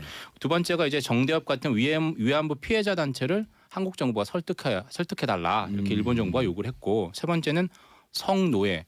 이건 미국에서 쓰는 얘기고 예. 사실 위안부라는 거는 일본 정부가 사실 만들어낸 용어죠. 되게 순화한 용어잖아요. 영어로 하면 컴포트 위민인데 이 성노예는 뭐라 그러죠? 섹슈얼 슬레이버리라고 하더라고요. sexual slavery. 예, 원래 이게 미국에서 쓰고 이랬죠. 사실 공식 용어죠. 어찌 보면 맞습니다. 이게 전후에 인터내셔널 공식. 맞습니다. 전시에 항상 이건 성노예라는 표현을 썼는데 그렇죠. 일본이 이걸 순화하고 약간 그 희석시키기 위해서 위안부랑 컴포트 위민이라는 말을 썼죠. 일본 문제 가장 전문가 중에 한 분인 네. 전효옥 작가는 예. 컴포트 위민이라고 쓰는 사람들을 막 질타해요. 음. 왜 그 일본이 이 사건을 축소, 폄하, 왜곡하기 위해서 만든 용어로 왜 쓰냐?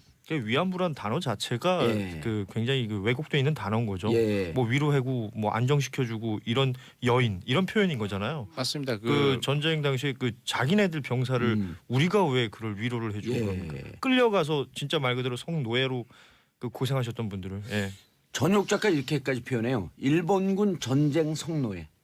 맞는 말 같습니다. 그렇잖아요. 그래서 일본군 위안부라고는 쓰긴 예. 쓰죠 지금. 순화한 거죠. 그래서 법적으로도 강간인데 이걸 성폭행으로 표현하는 것처럼 약간 좀 이제 순화시키는 측면이 있는 거죠. 근데 우리는 성노예라고 하는 게 낫지 않을까요? 그게 더 전달이 확실하면은 예. 또 강도를 더 정확하게 전달할 수 예. 있을 것 같습니다. 아니, 미국에서 쓰니까. 의미 전달은 우리 더 미국 사람들 정확하게 좋아하잖아요. 쓰는 우리 거죠. 미국 그래요? 사람 좋아해요? 왜 그러세요? 좋아하세요? 네. 좋아해요. 도널드 트럼프? 까까 트럼프. 저는 미국 못 도널드 가봐가지고 못 가봤어요? 한 번도 못 가봤습니다. 그럼 미국 가는 비행기 트래블에도 잠깐 올라갔다 내려와도 한남 미국 갈 뻔했어요. 감사합니다. 네. 그 제가 이어갈까요? 뭐 나가면서 말을 못 하겠네요. 정인설입니다. 예. 그 세 가지 내용에 대해서 한국 정부가 당시 이제 박근혜 정부죠. 그러니까 직간접적 형태로 그러니까 되게 순화한 용어로 했어요. 따라가는 지원하지 않는다 뭐 이런 식으로. 근데 한국 공식 정부 용어는 위안부로 한다 이런 식의 약간 간접적인 형태로 인정을 수용을 하는 형태였죠. 이게 비공개 부분에 있었고 그리고 이제 한 가지 이제 그 외교적으로 잘 쓰지 않는 불가역적인이란 이 표현을 요즘 말로 하면 빼박캔트잖아요. 빼도 박도 못하는. 돌이킬 수 없는. 맞아요. 나가서는 다시 돌이킬 수 없는. 네. 이걸 잘 안 쓰거든요. 북한 비핵화 협상할 때 이 불가역적인 이 얘기를 계속 쓰는데 이걸 한일 정부 합의에